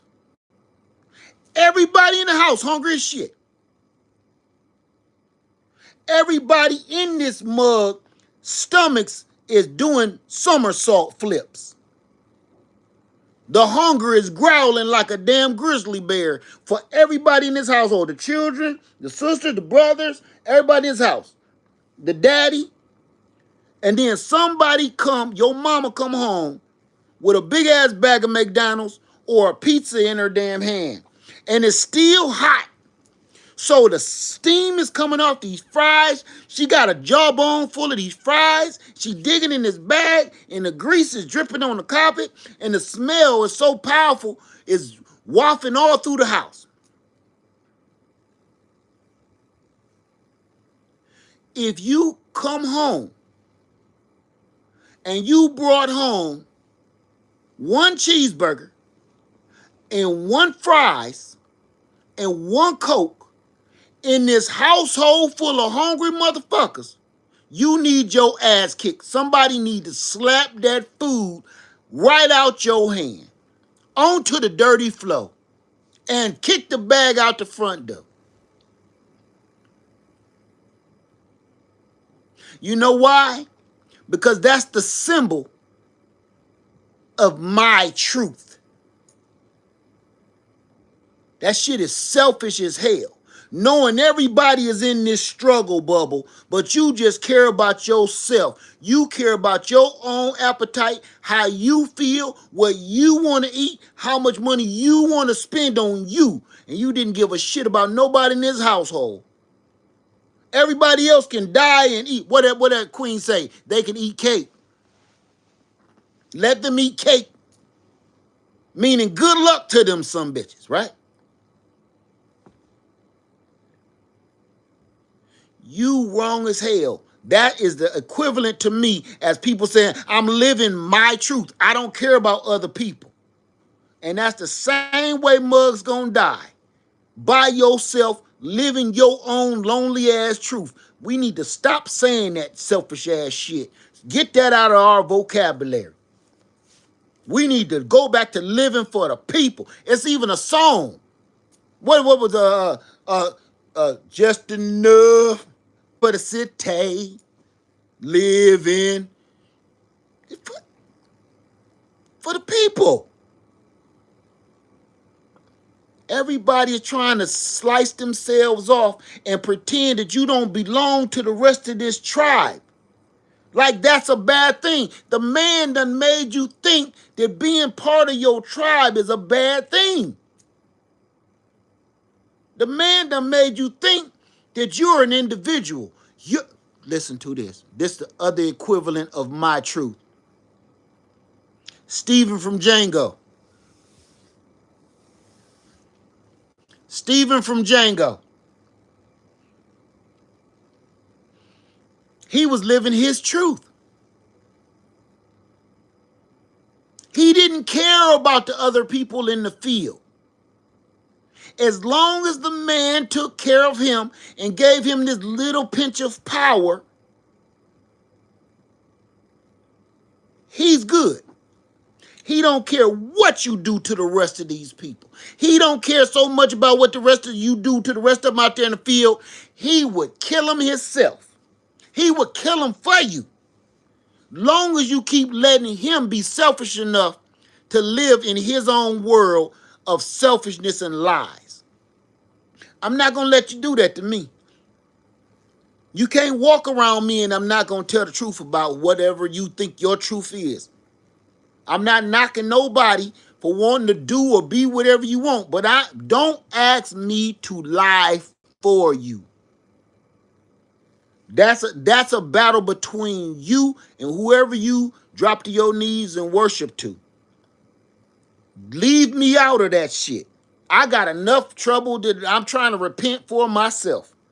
I don't need to be repenting for lying for you because you selfish in your truth.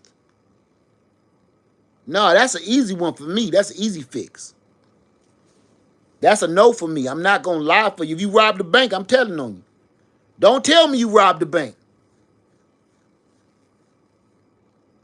I'm not going to hold that kind of secret in my soul till I die for you. So all this other stuff of these selfish acts and what the man done made okay and shit and ruining the family structure because your head is so screwed up on what you think is right or wrong, keep that shit away from me, man. I'm for the people. We have been lied to and manipulated for hundreds, if not thousands of years. And I don't see how people can't see it. I'm not a smart man, but I know what love is. I'm not smart. I'm not a genius, but I got some common freaking sense. And for the life of me, mugs just act like they ain't got no brains inside that cavity on top of their shoulders. Like ain't nothing up there but like a squirrel brain. You got this big old skull, and it's a brain up there about that big. I don't understand it.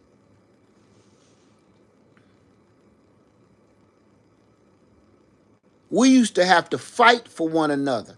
We used to have to fight to free one another. We used to have to keep our secrets to keep each other safe. We used to have to trust one another. And all of that's out the window.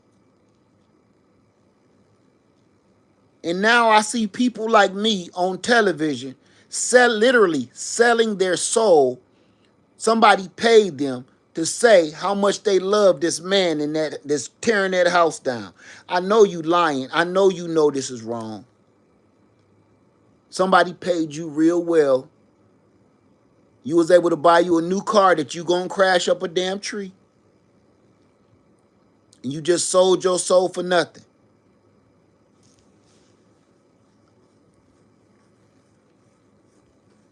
Think about that. They have ran us down so bad in these hundreds of years. They have made us hate ourselves so bad. And they have broken us down so bad and kept us down so bad to the point it won't take nothing for you to flip-flop on your own people. We gonna make sure your ass stays so broke that you will sell your body, sell your soul, and do whatever I tell you to do for a couple of dollars. You will sell your mama off, sell your daddy off, go tell like that one woman did on the news. She called the patrol people on her own cousin. She called the patrol people on her own family members. And they came and took them off and disappeared them. And she said, because they weren't really all the way here legal, and I'm here legal, you next. Made you hate yourself so bad that you think, you like Steven on Django, you think that you better than your cousins. And both of y'all got here the same way.